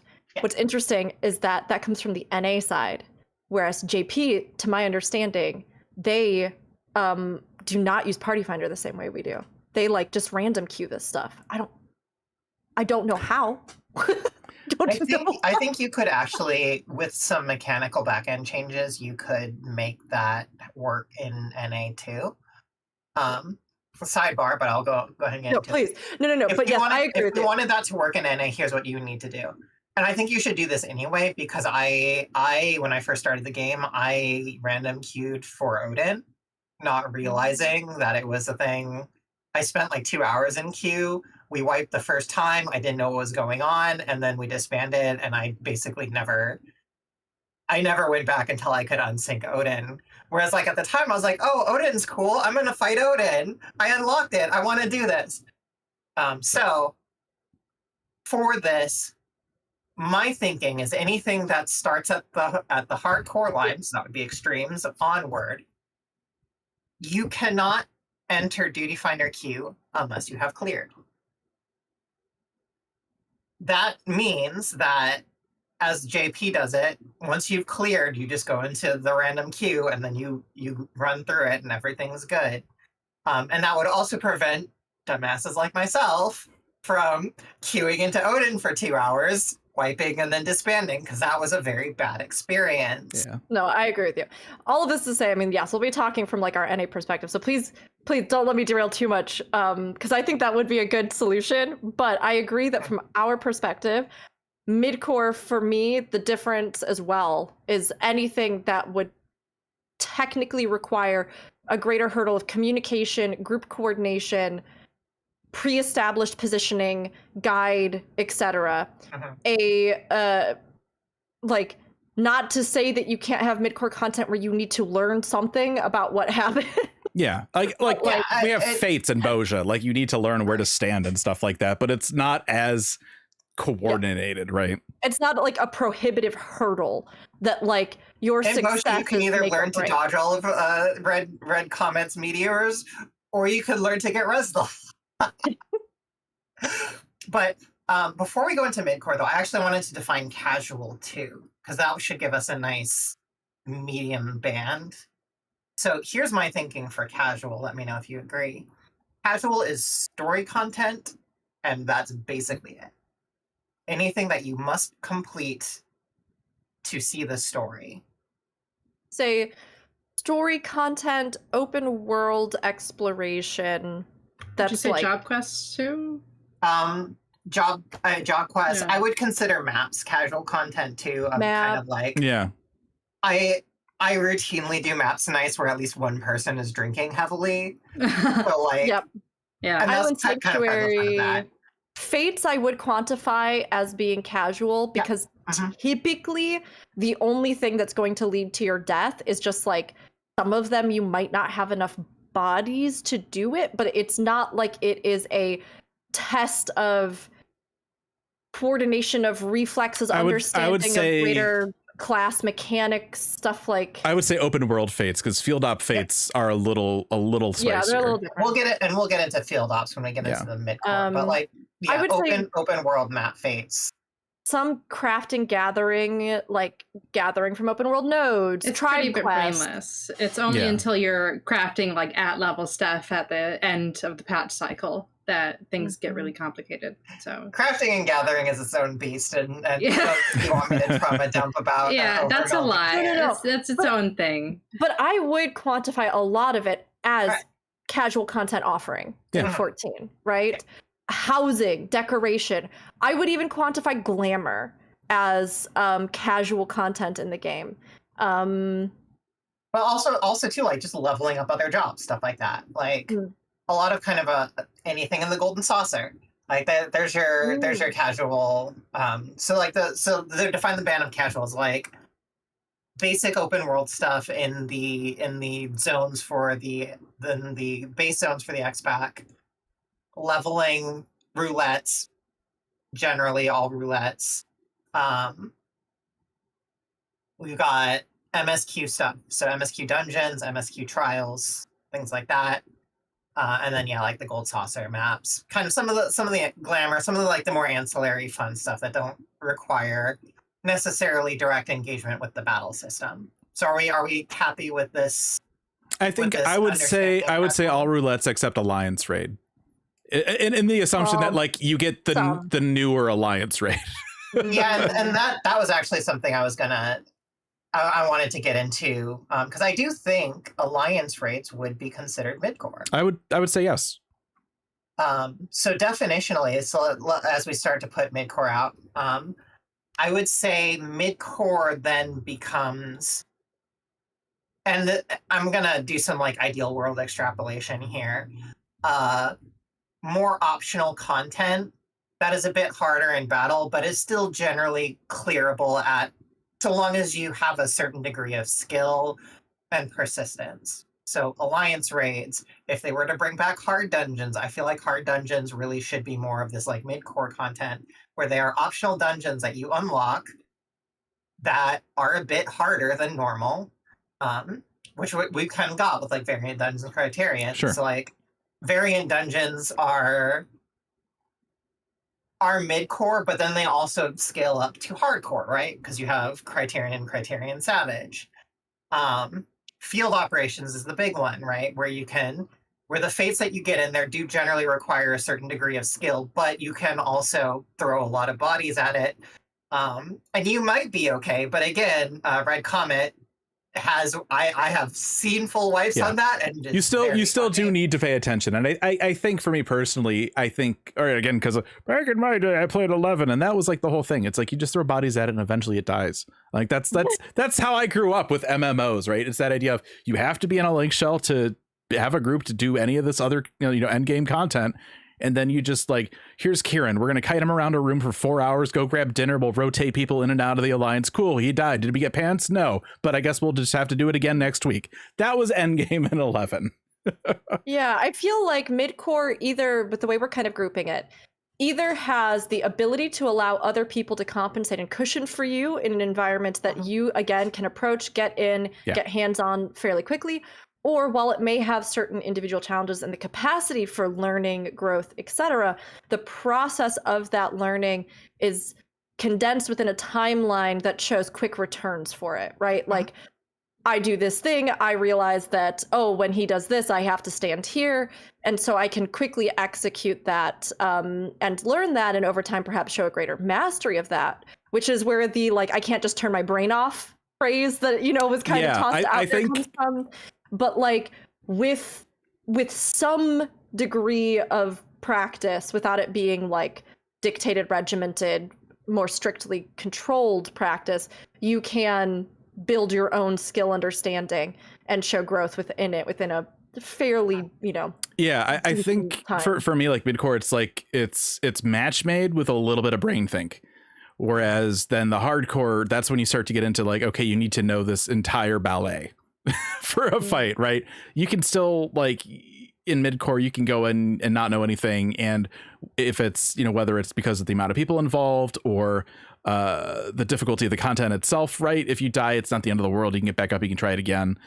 Even 4-person deep dungeon seems like a good example of this, for example, too. Like, maybe not even content that you can memorize, like some of the more randomized, like, you need to learn to react to situations. Yeah, I would say Deep Dungeon is a good, like, especially if you're going in match made for people, that's like a good entry level for midcore content. Yeah, there's systems and things to learn that can still show some degree of mastery, but it's not something that is like sequestered in its own thing, has its own, like, intense, longer span learning, stuff like that. Now, granted, for some people who are very experienced in endgame, the span in which they learn these things is going to be much faster. But like, I think generally the median for like amount of time spent learning is like more approachable and hands-on. But there's still things that you can do that like allow you a sense of progress, time investment, greater growth. It's just that like it's not prohibited by like specific group or really like limiting or qualifying kind of things like, we have to have 24 people, or we have to, like, I guess you could make an argument that sure, like, there are fates and things that you can't do if it's just you, or there are things in the expedition zones that are difficult if it's just you. But again, I think that it's more so that like you have the ability and access to kind of just get into it and like can kind of roll in with people or invite people in such a way that it doesn't feel as sequestered or like I think low burden of like pickup, but higher burden of like you actually kind of need to know how to play this game to do this. Yeah, and I think for me too, like, I mentioned a little bit earlier, like the idea of having to recruit, right, in Party Finder, or to pair up with people if you don't have a static or an FC of 23 other people to do chaotic or something. There's a lot less social anxieties with something like just running into Boja, just saying looking for party and just getting into a thing and running around with everybody else and just doing stuff, right? There's a little, when you're in like a hardcore content with Party Finder and stuff, there's more emphasis on you and your skill as a player, where if you mess up and wipe the whole thing, everyone will know it was you. If you're in Boja and it's like, you died or something, the other like 50 plus people in there don't even realize it. Like somebody in your party will raise you and it's fine, and nobody guilty for it later on, right? But that's the exact opposite of something like a hardcore 8-man whatever party finder, where it's like there's a body check, you were down, it's your fault, you're a terrible player, and that's, you know, like that whole kind of like train of thought. So I think that's for me, like that's why I think midcore is so appealing, and especially with 14, I think too, as an MMO. And I mean, I guess this kind of opens up the question too of can you define a casual midcore or hardcore experience based on the reward? Is it dependent on the type of reward? Because in 14 specifically, like, yeah, and I guess in endgame you have to like grind books, but with midcore in 14, I feel like there's more to grind, or the grind is longer, whether that's you know, getting tokens in things like the Criterion dungeons, or it's, you know, working on like a relic weapon that makes you go through all the areas and then you have to do the little raid at the end or whatever. Yeah, I don't know. That is part of the definition of midcore, is that it's something that you give me a second. I'm trying to figure out how to say this right. Midcore content, you make more guaranteed progress through the investment of time. Yeah. Whereas hardcore content, you have jumps in progress and like actual in-game progress through a variable amount of time, right? Like all of that time I spend progging extreme or savage that I'm not clearing it, I'm getting nothing for that, right? Besides like the experience. There is no reward for me wiping to light rampant 50 times, besides the fact that I can say I wiped to light rampant 50 times. Yeah. And I'm still capable of human thought and empathy. So definitionally then, I guess, the way you would define midcore is your time investment will always be rewarded in some fashion, but you may need to invest more of it to get what you want. Yeah. I like that. I see as well a summary in chat: progress through time versus progress through skill. And like perhaps you can, the progress you can achieve is discernible and tangible in ways like that. And yeah, I do still think, this is a side note, Guild Wars 2, I'm just saying, in their end game, they allow where like if like depending on how far you've made into the fight, you can still get currencies. So like even if you wipe halfway through a raid fight, you get much less, but you still get like a raid currency that over time builds up so that you can upgrade basic things like your gear and stuff like that. God, so I love that so much. Oh, I know. And I feel like that has taken the burden off. Like now I know some folks very much would be like, you have to win the fight to earn what you get. But I would almost be more the person that I'm like, let people like have little degrees, make it longer for them to do that. Like give them some kind of special effect upgrade or something if they upgrade. In a raid, you should get something. I agree. I think that like you should get some kind of return for that time to take the pressure off. But all of this to say, and to give some return for people who are making the effort. But all this to say, I do think there's a good point there that like midcore content, I think, usually has more of a kind of whereas hardcore content may be like, I get number. Like I get numbers and prestige. So like I get number thing that makes my number extra big, so I level. And I get prestige thing that almost nobody else gets that shows how cool I am. And how I've overcome this, right? Ultimate weapons, unique titles, stuff like that. Whereas midcore content for me offers more of a buffet of reward, which is like for a small amount of time investment, I might still get some fun little cosmetics or things or whatever. For a greater time investment, I might be able to really work towards things that I feel like, yes, like I put some time in, I learned how to do these fates, I learned how to do this thing, I did this stuff. And like, while those things individually weren't some massive hurdle to conquer, all together, it gave me a sense of engagement, some degree of learning, mastery, and also a sense that, you know, if I was putting time in, I was working towards something that might still have some prestige affiliated with it. It might still have some improvement for me. Certainly may have a unique look, cosmetic, something like that, that, you know, kind of motivated me towards it. But something that makes me feel like, yes, I you know, if I'm working through this over time or things like that, I can accomplish it, earn it, gather it. And it's not just dependent on like, did I clear X or did I like, yes. Yeah. Well, taking this a step further then, I think this actually also suggests what the ideal reward structure would be. And that for casual content, you have some fun things, but for the most part, it won't necessarily be the most impressive stuff. Like there are great, like Palika's Stand, for example, has phenomenal glamours. And that's great. That would be considered casual content, right? Because that is a dungeon that is required to beat the game. But then all of your kind of like fancier rewards, you mostly want to concentrate that in the midcore section. So you want to put like cool stuff for deep dungeons, cool stuff for the field explorations, like my construct mount, which I'm super proud of because I am a Final Fantasy Tactics fangirl. And I love that thing. And I sit on his shoulder as a cute little aura, and it's great. I had to grind a lot of clusters to get that. I don't regret it for a second. Yeah. All of the cool, like, fun bird mounts and, like, the really nice glamour from Mount Rockon of, like, the kind of the Eastern style. Like, they have two really cool things. So, like, having reward breadth in the midcore seems to be the play. And then for the hardcore stuff, you have some really shiny prestige things, but you can go a bit lighter on the rewards because for a lot of people, doing the hardcore content isn't of itself its reward. It's overcoming this challenge. You don't need to convince hardcore players to do this. You just need to say, hey, this is really hard. It's going to kick your ass for a month. And the people who are into that will be like, bet, let's go.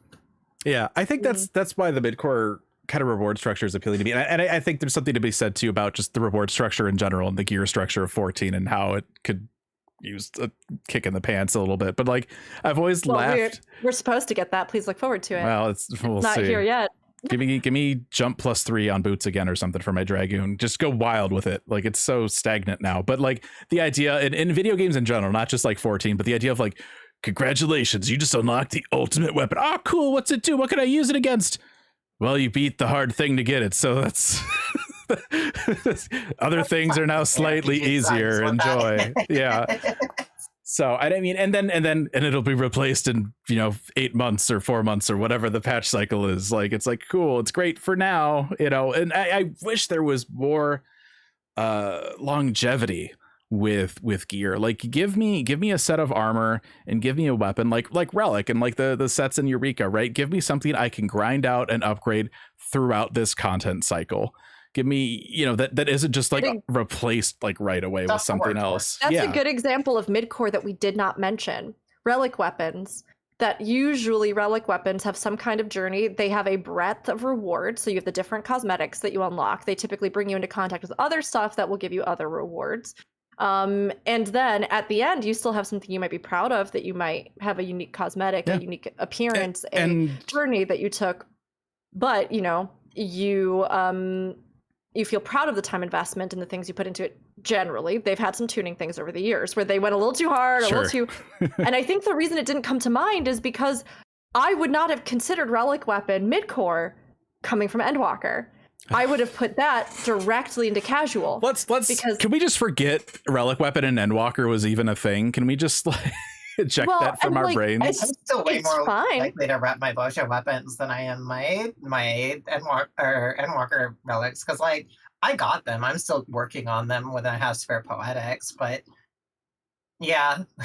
Also, I thought the designs were fine, but a bit mid. And then the designs were really weird, but that's like a whole the final design was like, here's a weapon for Solution 9.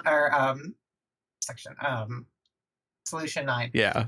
And I'm like, okay, cool. But like, I didn't actually like a lot of the Blades honor steps, and I thought their weird, like, jagged pointies were a bit weird. I will still rep those things though, because I ground so much to Looper Merchant. I know. I was a little disappointed with those weapons. I felt like there were so many other things they could have done to make them look really cool. It's funny, when you get the final version, just the little kind of like, I don't know what you want to call it, colorful polygons that pop off of them. Yeah. Like, yeah. damn, if those don't give me like the biggest dot hack vibes. Okay, that's Oh, true, they're though. so dot hack though. That's true. I'll have to Like- think about that for And, glamour it, options. and That's true. it's so funny too, because we talk about this stuff and we enjoy playing certain types of thing, but also like I want like a piece of content. Like I would like decide I'm gonna do another Boja relic weapon, and the whole time I'm like, why am I doing this? I hate myself. But it gave me a reason to log in. It I know. gave me something to Same, work on, honestly. and that's what we need in a game that's an MMO. Really quick, I want to toss this to one Dr. Griswaldicus, because I know you have a lot of thoughts on this, but I also know that we've been very passionate. So let me toss to you about what your thoughts are on all this stuff we've been talking about with the categories and everything. I've stayed conspicuously silent, mostly because I haven't given it much thought. In many ways, I am very much a casual player. Those who know me in game know that I have maxed out several classes of crafters. I am a strange outlier in which I operate mainly in the realms of glamour, and that is my main motivation to do content, is specifically glamour. So it doesn't matter if it's a pretty dress and you happen to assign it to an extreme, I'll be in there. But that being said, I do agree with most of the correlations to, if it's catered to correlated, specifically chosen party members, that's extreme. That's higher end content. And I was nodding especially hard when Liana brought up the fact of you don't have to convince the hardcore high-end gamers to go after the hardcore high-end stuff. That's what they're there for. Yeah. It's literally, it's their motivation to play the game.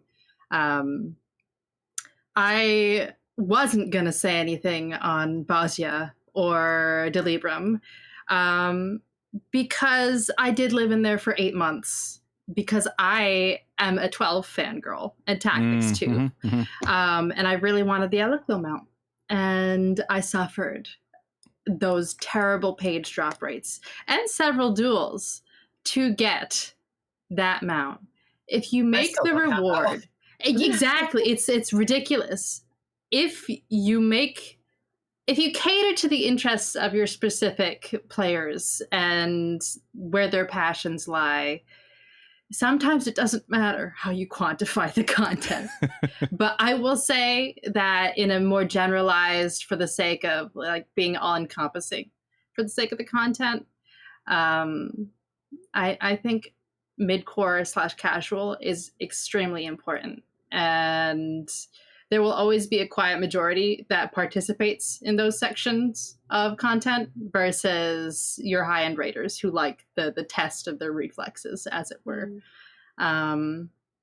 Which is to say, I'm not sure they're going to come out there and be like, hey, we really want this content, because that's just like innately the challenge of being casual versus, more intense about wanting high-end content is they just want a casual thing to pop into. There's a shrug involved. So that's my thought behind it. Content is actually kind of like casual content for hardcore players too, right? Because if you queue into it and it happens to be an extension off of the main story, I've always been fond of it's less the skill threshold, more the content therein. But that's just me as a creative, going specifically for themes of where my favorite genres are and where the brain worms lie. The variant dungeons were brought up briefly beforehand, and I know that was a kind of divide between people who just want to get through content versus people who are like, I'm really interested in what's happening here in the story. That was like a gold mine for the role players and shit like that. But not necessarily a test unless you were trying to get, like, they weren't easy necessarily, but it was midcore. I think, like Yana said, that like the basic kind of paths and everything and learning them a bit leans into that midcore area. And then we did get the endgame versions with the Savage and Criterion. But interestingly enough, was one of the few aspects and places in game where the rewards offered actually did create a dissonance with the endgame player base, who some did do the content, but many gave a lot of strong feedback about the fact that just having the hard content, like, it was really enjoyable and they really liked it and they liked the unique challenges it presented, but that because they got basically nothing at release for it for doing it, that there was a sense of like, it won't just sell itself entirely on its own. I do need a reason to tie this into the content that I'm choosing to do for weekly resets and things like that. But people still had positive things to say about the content itself generally. So it seems like, yeah, it needs to be fun, but it also needs to give you some kind of dunking Yeah, no, prestige. give me something. Give me something. Like a shiny weapon or a piece of armor. Also, Grizz, I must test you because you said that you're completely casual. Oh god. Please react to the following statement. Meld failed, 99 materia lost. We're friends, aren't we?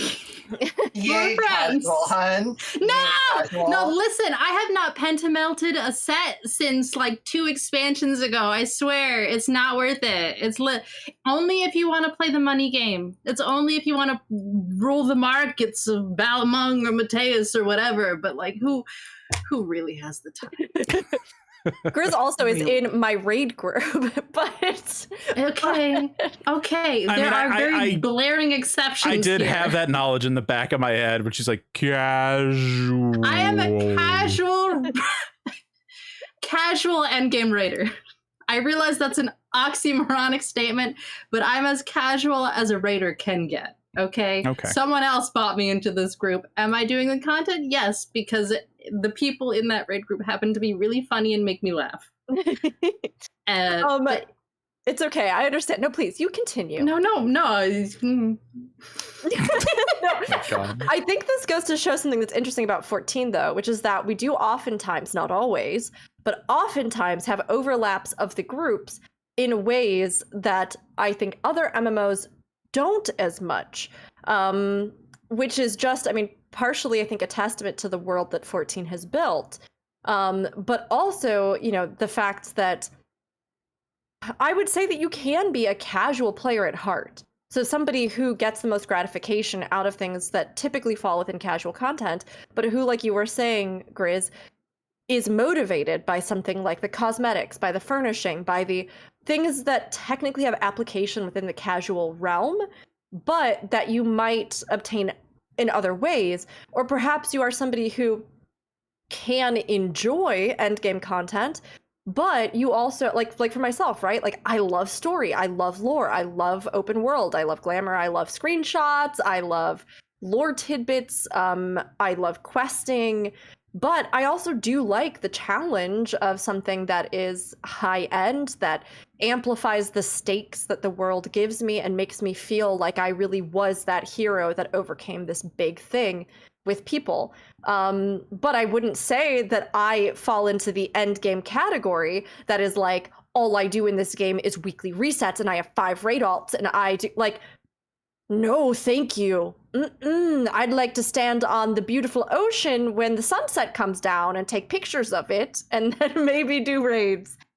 And I like what I get from those in the sense of accomplishment, but like, you know, right? So there are gradients within it and overlaps in the community, which doesn't maybe necessarily make these content divisions always a perfectly clear-cut thing, of which I think midcore is already one of the most ambiguous, right? Because I think it covers the broadest expanse of people. But I do think that in a game like 14, players come to expect certain things within those categories, and that even if we enjoy spanning multiple categories, that it starts to get a little weird when lines get blurred, or when it feels a bit like the spread of content between those is becoming either homogenized or like we're having strange imbalances. Like right now, the fact that Chaotic Alliance technically was released was believed to be a mid-core offering, but because of many things about what it encompasses or how you get into it, or the fact that it's like a single instanced fight or things like that, actually kind of crossed those boundaries in a way that I truly don't think most mid-core to casual players are going to easily jump into it.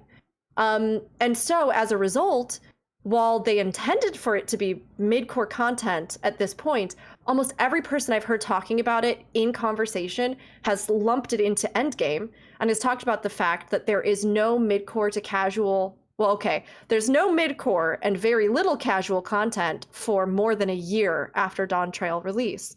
Versus more of a balanced offering where rather than just being like, this patch, you get Chaotic Alliance, like giving us more of the spread and looking at how they actually divide this up. I also think 14 maybe needs to stop. I don't know how they do this. It's that weird feeling that we're getting where it feels like they're being really squeezed for some reason, even though it seems like they shouldn't be with the success of the game. But like, in my mind, you have to release the company. That was a huge the factor, company. And I think that's kind of a problem. True.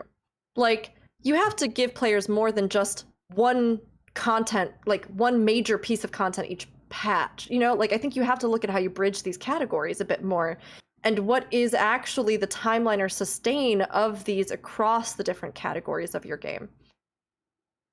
And I think, and that's honestly, like, this is kind of why I wanted to run down this exercise here in my master plan as revealed. As a game designer, one of the first things you ever learn is players are great at telling you what's wrong, but they are crap at telling you what they like, how to fix it. Through going through this design exercise of trying to define what hardcore, midcore, and casual content look like, my thinking is if we can better understand what we're looking for and what we want, it is easier to concisely demand or ask this of Square Enix, of Creative Studio 3, right? It's easy to say there's no mid-core content, I want more mid-core content. That's another thing entirely to be able to say, I want field content. I want a broad set of rewards for field content. I want relic weapons that require a certain level of investment. I want more dungeons. I want a trial series that is a bit harder than the story trials, but that I even on the normal mode, but maybe not necessarily having to go into extreme to get that challenge. That could be potentially mid-core content too, right? Knowing what you want and being able to tell them what you want, I think is likely to get us a bit more traction. Again, accepting, of course, that as a JP company, there's always going to be that gap. But the fact that they considered chaotic raids to be midcore, in my opinion, is a danger sign. Yeah, because I have noticed, I do feel like content in 14 is starting to trend up, and a lot more is getting pushed into hardcore. And for me, this is going to make me not play the game, right? Because I don't have the time, patience, or interest in playing this content.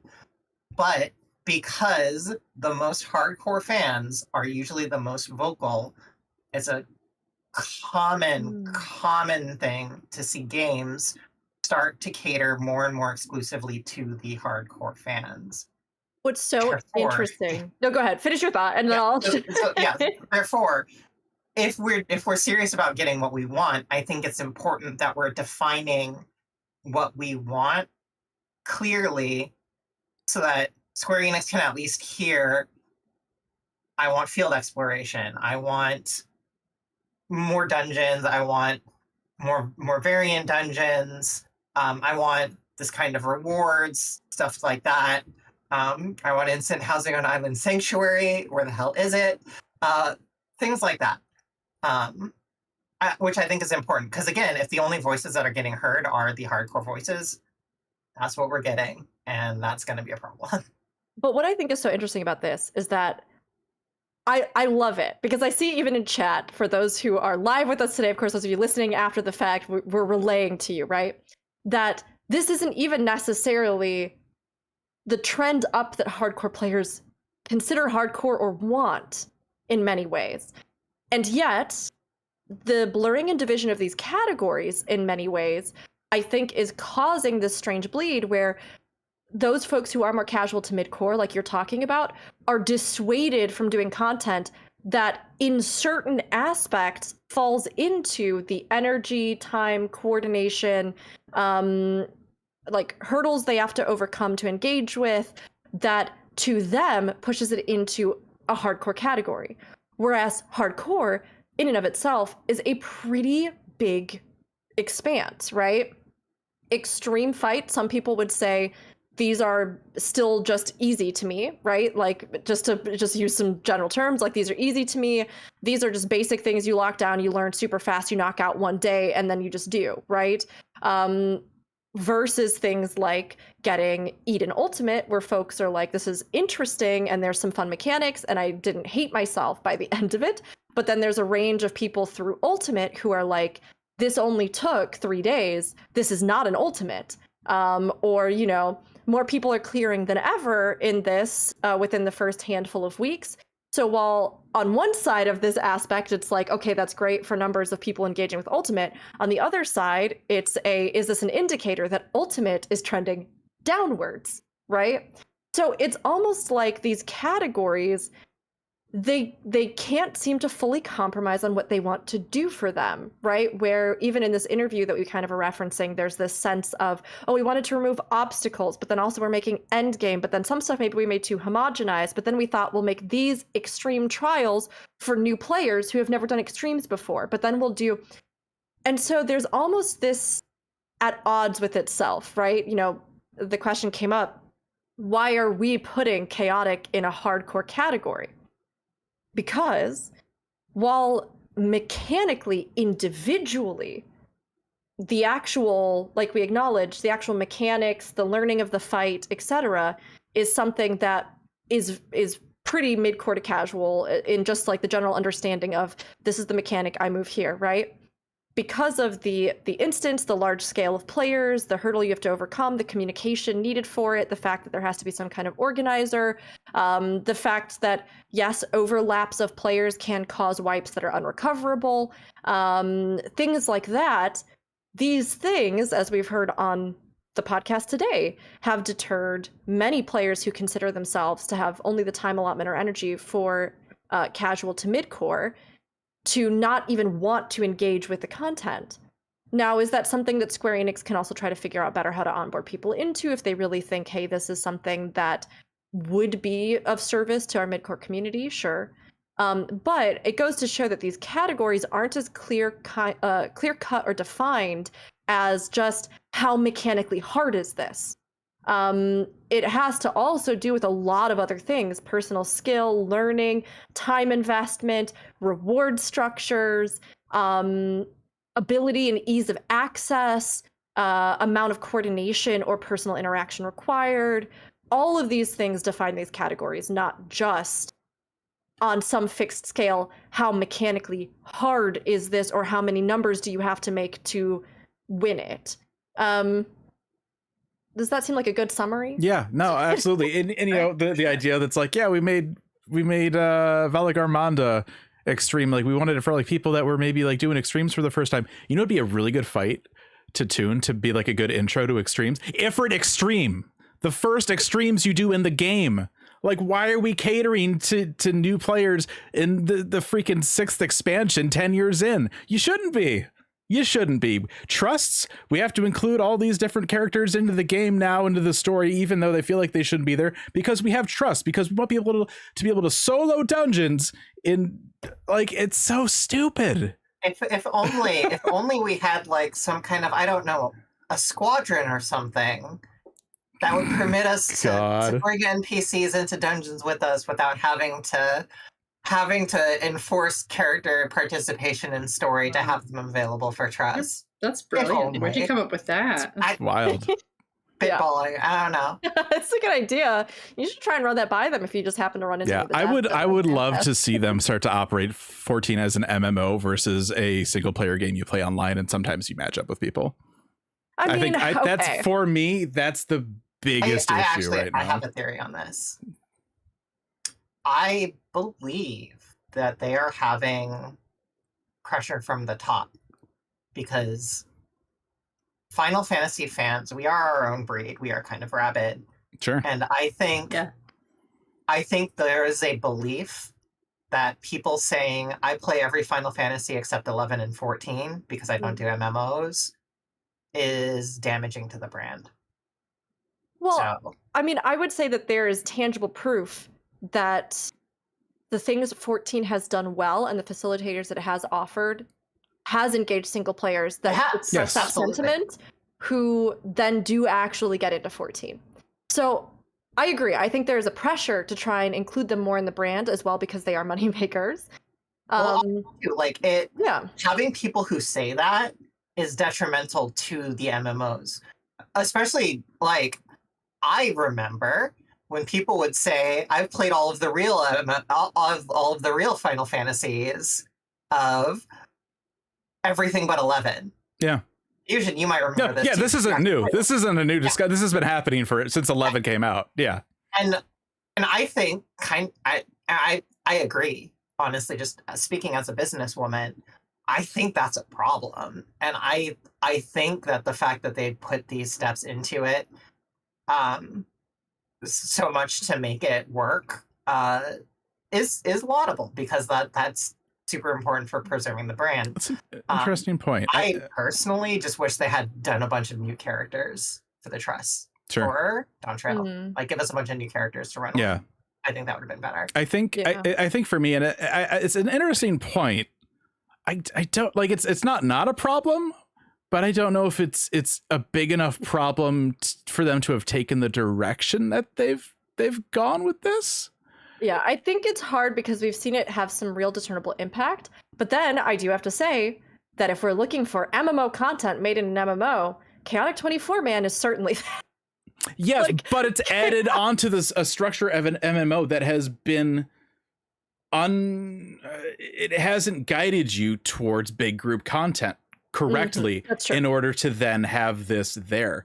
I think, I feel like the training wheels and content escalation is an entirely and like I said earlier in 11, like the whole thing in 11 was you play around, you make parties, you get into a link shell, and you have a group of people that you then can do the rest of the game with. We don't have that path in 14. Yes, there are free companies you can join and stuff, but there's not really, like, it doesn't feel like you have to do it, which is also, like, I guess could be a good thing if you just want to jump in and deal with Party Finder, right? But I think for me, and I say this with all the love in my heart to Yoshida, he's a great guy, but directing an MMO around the core business model concept of it's fine if people just sub for the patch, and then potentially having that ideology bleed down into the content is dumb.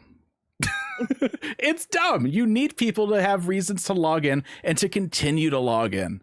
And I think focusing so much on the solo stuff, the trust stuff, come in, play your thing, log out, whatever, that's fine for some people and it works for some people, and not everybody wants to have an MMO experience. But I'm somebody that, like, I want to log in, I want to be able to go into an area with a bunch of people, throw bodies at stuff, and just like knock out content with a bunch of people. And for me, since we didn't get a field op in Endwalker, for me this game has been so boring since Endwalker, story stuff aside, like, because the content that I enjoy has not existed for whatever reason. And then they're like, okay, well, we're gonna have relics. Okay, great, that'll give me something to grind. But also it's just gonna be tucked into the stuff that you're already doing and are mindlessly doing. And it's like, cool, I guess. Honestly, that was great for me because I was super busy. So like, it's one of those things, like, you have so many people that play this game. And while there are kind of groupings of people that are like, this is how I play, you have a lot of people that are just, there's a lot of little niches within that and even today, we had somebody in the chat, saying, well, obviously the dev definition of midcore doesn't match yours. Correct. And that's another part of the problem too, is everybody has their own thought of what should be XYZ, and that's not that's different for everybody. It's there's no like set in stone, like this is, midcore shall now be defined as, and it's like engraved in stone. There's like a little tablet. You can go to the Eorzea Cafe and there's like tablets that describe what casual, midcore, and hardcore. It doesn't exist. Which honestly, from a design perspective, is a problem. Like background for me, for folks who aren't familiar, I run a tabletop RPG studio. I'm designing my own setting right now. One of the first things I did was I defined how people would play in the setting that I'm designing for my tabletop RPG. And I perceive part of the problems we're running into in 14 is that they don't have a clear definition of what this is, which is exacerbated by the fact that the community also doesn't really have a great definition of what it is. So we just create midcore. They're like, here's a chaotic raid, have fun. Yeah, and it's like you said earlier, the fact that they defined that internally as midcore and that set off a flag for you. That when I read this, when I was putting this outline together, I was going through this interview and I see that and I go, oh no. Also, too, and this is something I would love to see the 14 team do, because you've kind of started to see it already. You now have Mr. Ozma kind of repping the raid and battle content, Masaki Nakagawa. Ishikawa is often repping the storyline, right? I think a more granular level of high-profile directors who are very clearly in charge of certain buckets and visibly handling it and speaking to it would go a long way. In that, not only do we know not spam Yoshi-P about literally every single complaint we have about the game ever, but the teams could then start to break off and focus on here's I'm over the player base that likes glamours, so I'm going to be spending the next year working on hats, because that is everything that my player base, my assigned player base, says to me all the time whenever I post anything about anything. It gives you better feedback channels. And it gives the assurance that there's someone who's focused on you, which makes you feel special, right? Because you know that there's this person, there's this face who cares about the content that you're looking for. Yeah. I agree. I think that would be nice. And I think some of this is also, as I was thinking about this too, right? What about this particular content felt dissonant to some degree from the player perspective of what we would quantify as midcore? Different, yes, from what a battle designer might consider. And I think for me, one of the things that popped up as well was, Liana, like you said, a bigger picture kind of across the board, developing specific things that the player base wants. But as we've kind of acknowledged, I feel like the pace of release of many things, that's something that will exist and it will happen and it has to be spread out. It's a long-term game with ongoing support and expansions in production. But I do think one of the biggest things, even as you were expressing frustration about Fusion, has been some of the greater scheme of content release. Because I thought to myself, would I have been more excited about Chaotic Alliance if Chaotic Alliance had come with something like a Boja Zone, and then I had, rather than it being tied to, Baldessian Arsenal or stuff like that. If this had been a new thing that had come out that had a queue that I could, queue into, and maybe while I was exploring and stuff, if I was in the zones and I was grinding things, I could queue into this and, let that be running in the background, and then sure, I'd get in and I could give it a shot and I could try and stuff like that. Would I have felt better about that? Would I have felt more like this could be something that would be more midcore aligned, but that would be, and my thought was, yeah, I think I would feel better. But the fact that it feels like recently we are getting just a drip feed of certain content, yes, as well as coming off of Endwalker, I think has made this much harder, where I find myself going, what came out? Oh, Chaotic Alliance? Okay. Cool. Well, and Mr. Ozma can say it's midcore until it's blue in the face, but I look at Chaotic Raid and I'm like, that's not for me. So, yeah. And I think another part of the problem too that we haven't announced, and again, this is going to be one of those things where everybody's point of view on this will be different. Every region's point of view will be different on this. They release it on Christmas Eve. Oh, I know. Yeah. Like I was leaving to go out of town. Like I was out of town for 2 weeks. I came back. I honestly, like, I haven't really looked to see if there are like groups recruiting anymore. But like the fact that, like, especially for something like this, if you miss like the initial launch of it, then it feels even harder to get into, right? That stress that somebody like me would feel even approaching something like this is just through the roof at that point, because I'm so far behind now, right? So like the fact that they released this like right on a holiday, I'm just like, Square Enix operates this MMO globally. Like it's they have their global version. It's Japan, it's Oceania, it's Europe, it's NA. They have their own versions for Korea and China. But they need to care, just like they need to care at all. They need to just show that they care, even like a fraction of a 1%, because like releasing content like this on a holiday that's like a big travel holiday for one of their biggest regions, and then Ultimate was out like Thanksgiving week.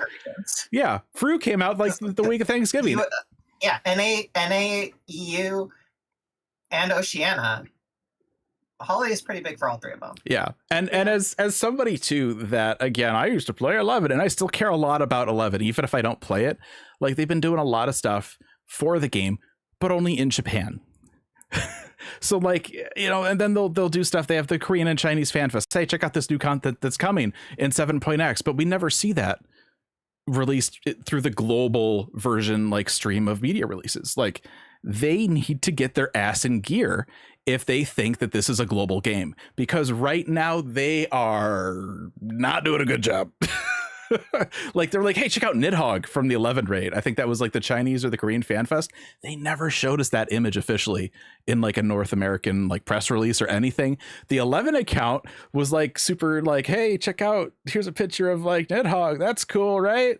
And it's like, we all knew why, but like they never officially talked about it. So like there are so many things internally going on at SE that I just like, I want to be a fly on the wall of every room in a meeting room right now, because it's just like, what is like I've worked for companies that are having this issue. No, you do not.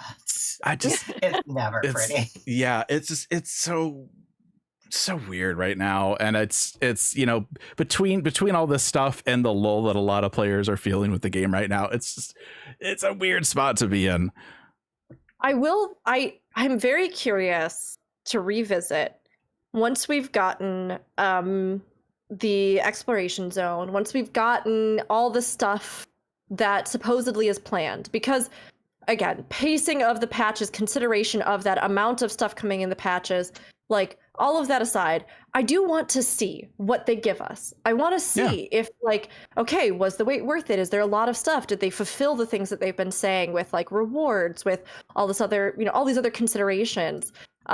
Because then I think we'll have a fairer judgment of it. It has just been perhaps some missteps in some of their categorization, pacing of release, as well as coming off of some periods of time where I don't think they were fully considering the way it felt like the sustenance of play through Endwalker patches, through Dawn Trail patches. Like the expansion itself did happen, but the actual like long-term sustain that kind of rolls over between those with different things kind of fell off with some of the Endwalker, you know, lack of content, and Island Sanctuary being much more limited in scale and other things like that.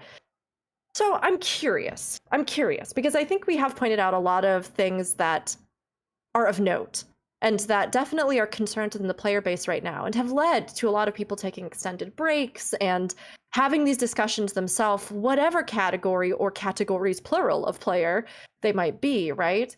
And I think it's valid to feel that frustration, just as it's valid to also be like, hey, I actually really love a lot of X, Y, or Z, or I'm going through the game for the first time and you know, I'm really enjoying all this stuff, or, you know, I'm fine, I've been playing other stuff, and, like, that's really been good by me.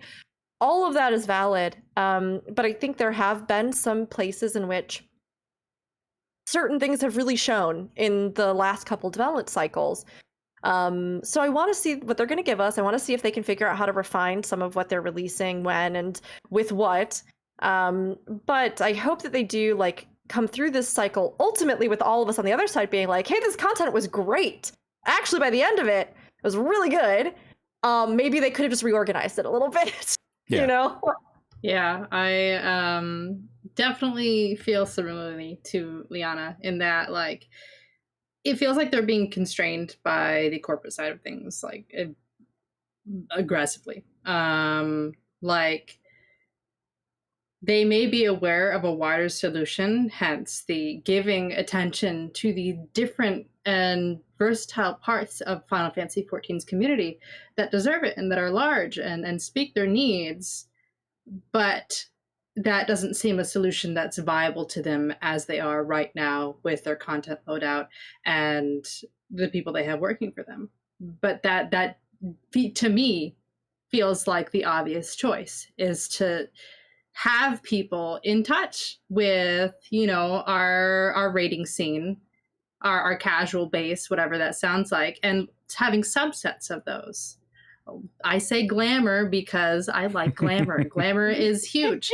The continuous joke that many people have heard upon completing any amount of FF is glamour is the real end game. You know, that's the joke amongst all of us, because it is. It is. Once you run out of certain kinds of content, you're running back through for the glamours. Then there's the crafters and gatherers, those insane, you know, precious, amazing individuals who have their own world off in the corner, you know. It's just to honor the versatility of our community. And if you want to keep it that way, start showing it in your development, in your workload out. It's not something you can just kind of put into 3 uniform brackets and have everyone be satisfied, because that's just not how it works. Like, even if you did optimize it, there'd still be some disagreements over who does what and how they do it. But, you know, it's just a testament to and how big it is. And, you know, I mean, it's we know, I mean, there are teams that take this information and, you know, relay it to the community team. That's their job. They look at the forums, they look at Reddit, they say, hey, devs, XYZ. But I think, you know, similarly to like the bug issue, right? There's no way they didn't see that. There's no way they didn't know about these things right before they pushed the patch live. But it's a matter of they need the resources to enact, or to act on those the feedback. And it's, I feel like they're struggling a little bit right now, for whatever reason. You know, maybe they're at the human limit of what they can realistically do in a patch cycle or something, which again doesn't look great compared to Yoshi, the spare no expense John Hammond wannabe quote. I mean, it brings it back to what Rook said. Right now, all we can really do is wait and see what they have. Yeah, I mean, things take time. As much as we'd love to be like, hey, can field apps just come out like 7.1 or 7.01? Like, can we start grinding just like a week after the expansion?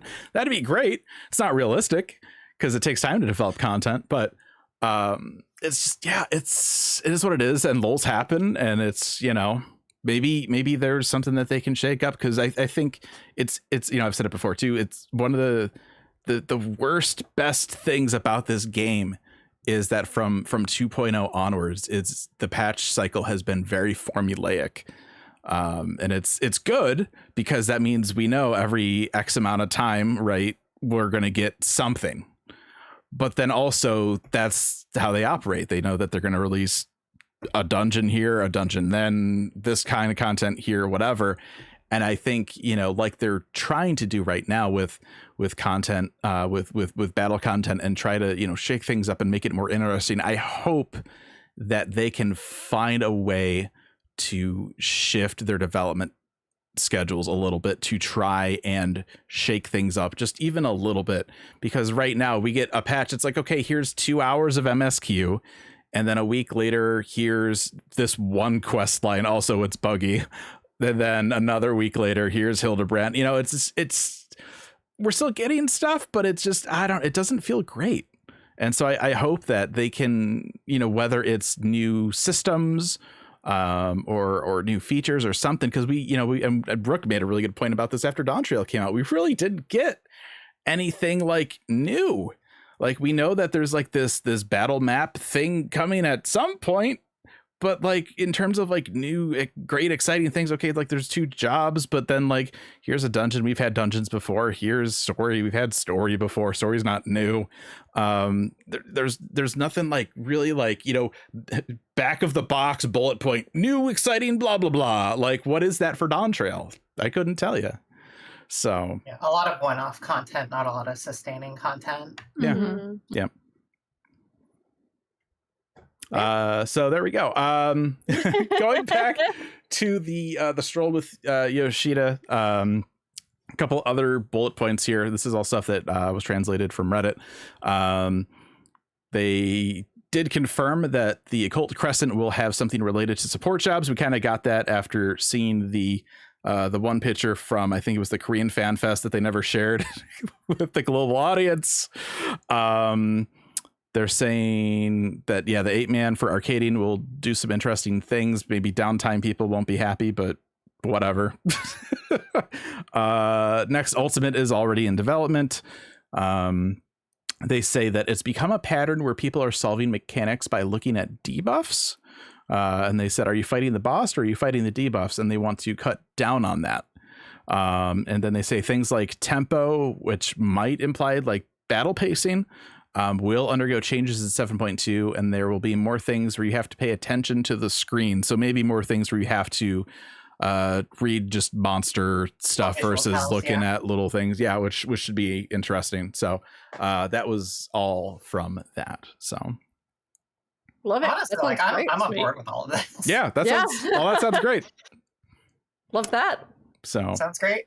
So please look forward to it. yeah. Yeah, seriously. Please to be looking forward to it. And again, we'll get a little bit of a look at that Friday, February 7th, 3 a.m. Pacific. Oh, it's so early. So early, but that'll be our first look at patch 7.2. So on a quick note here too, before we go out, obviously we said the L word a few times. Feeling a little lolly. Is that a word? Lolly? Not lolly. Lolly. That's a different thing.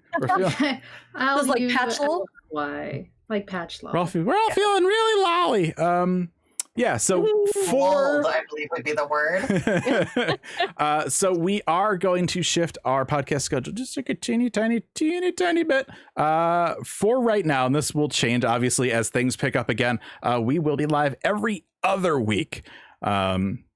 So we're not going to be here next week. So if you're here and you're like, where are they at? Well, it's because we're every other week. It's the thing. We're starting with this week. So obviously, as Live Letter comes out or special things come out, we may be like, hey, we should probably do a show this week. If the patch comes out, we're really excited to talk about Final Fantasy again. We will do every week again. But for right now, we're just gonna take just a little bit of a break every week here, or every other week. Get out, enjoy a Saturday every once in a while. It's a crazy concept after doing this for so long. But yeah, so that's our schedule going forward. And that's it. I think we did a show.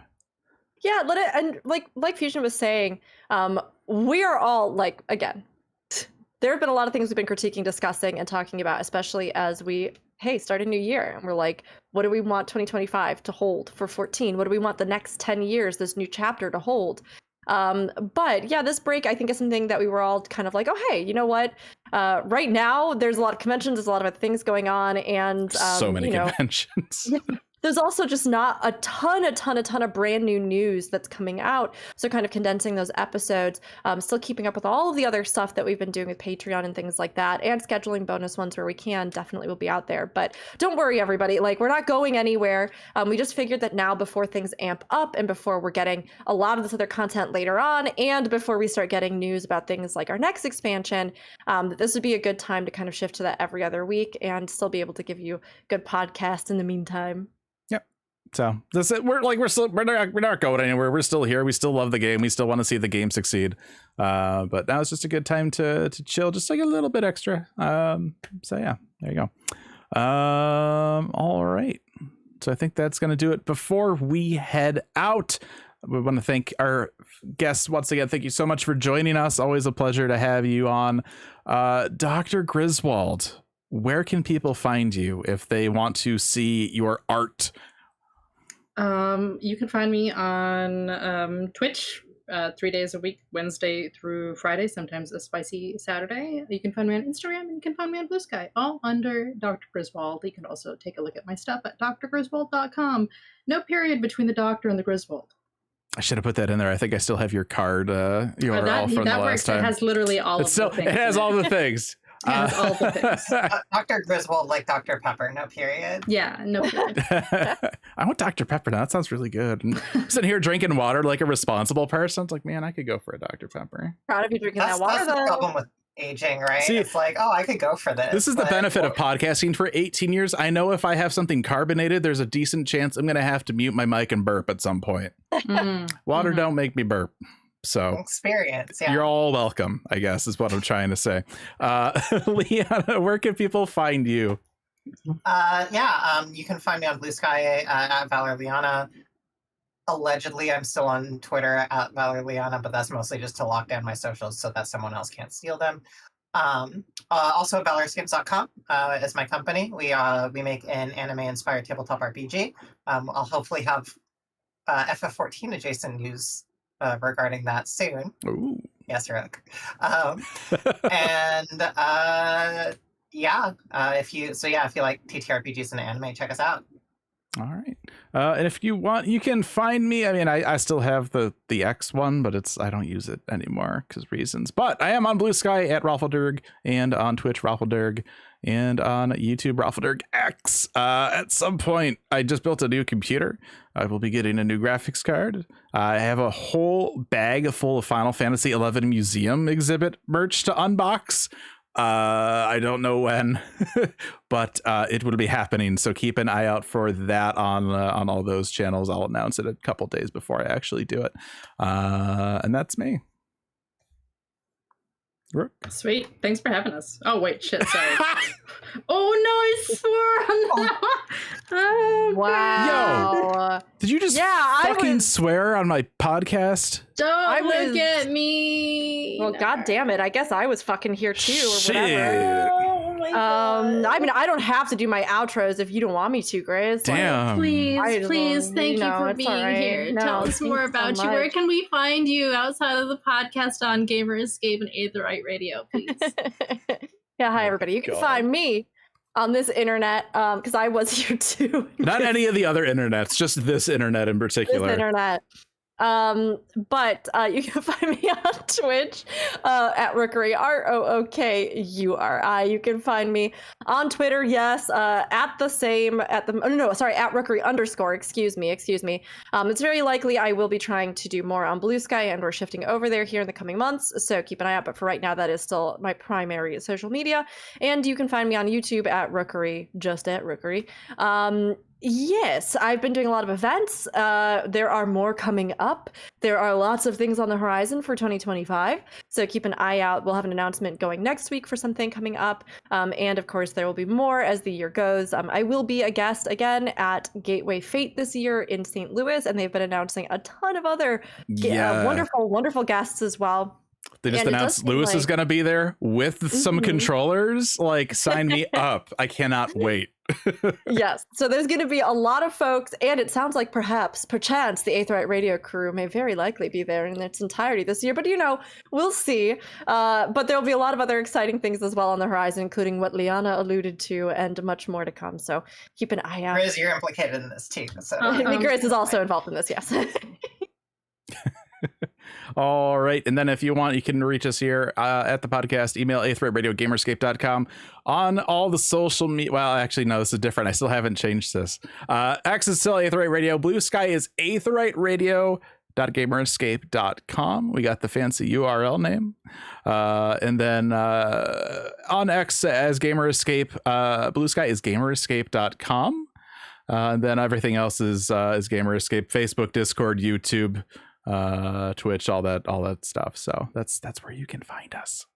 So there we go. And a reminder for anybody that is supporting us on Patreon, Dungeon Disaster for January did go up yesterday, so make sure to check that out if you have not. Otherwise, it'll go up at the end of the month for everybody else, as per usual. Thank you everybody for your support, and as always here at the end of our show, Another thank you to everybody that supports us on Patreon. We'll roll the credits with everybody. Thank you so much, and we will see you back here in 2 weeks.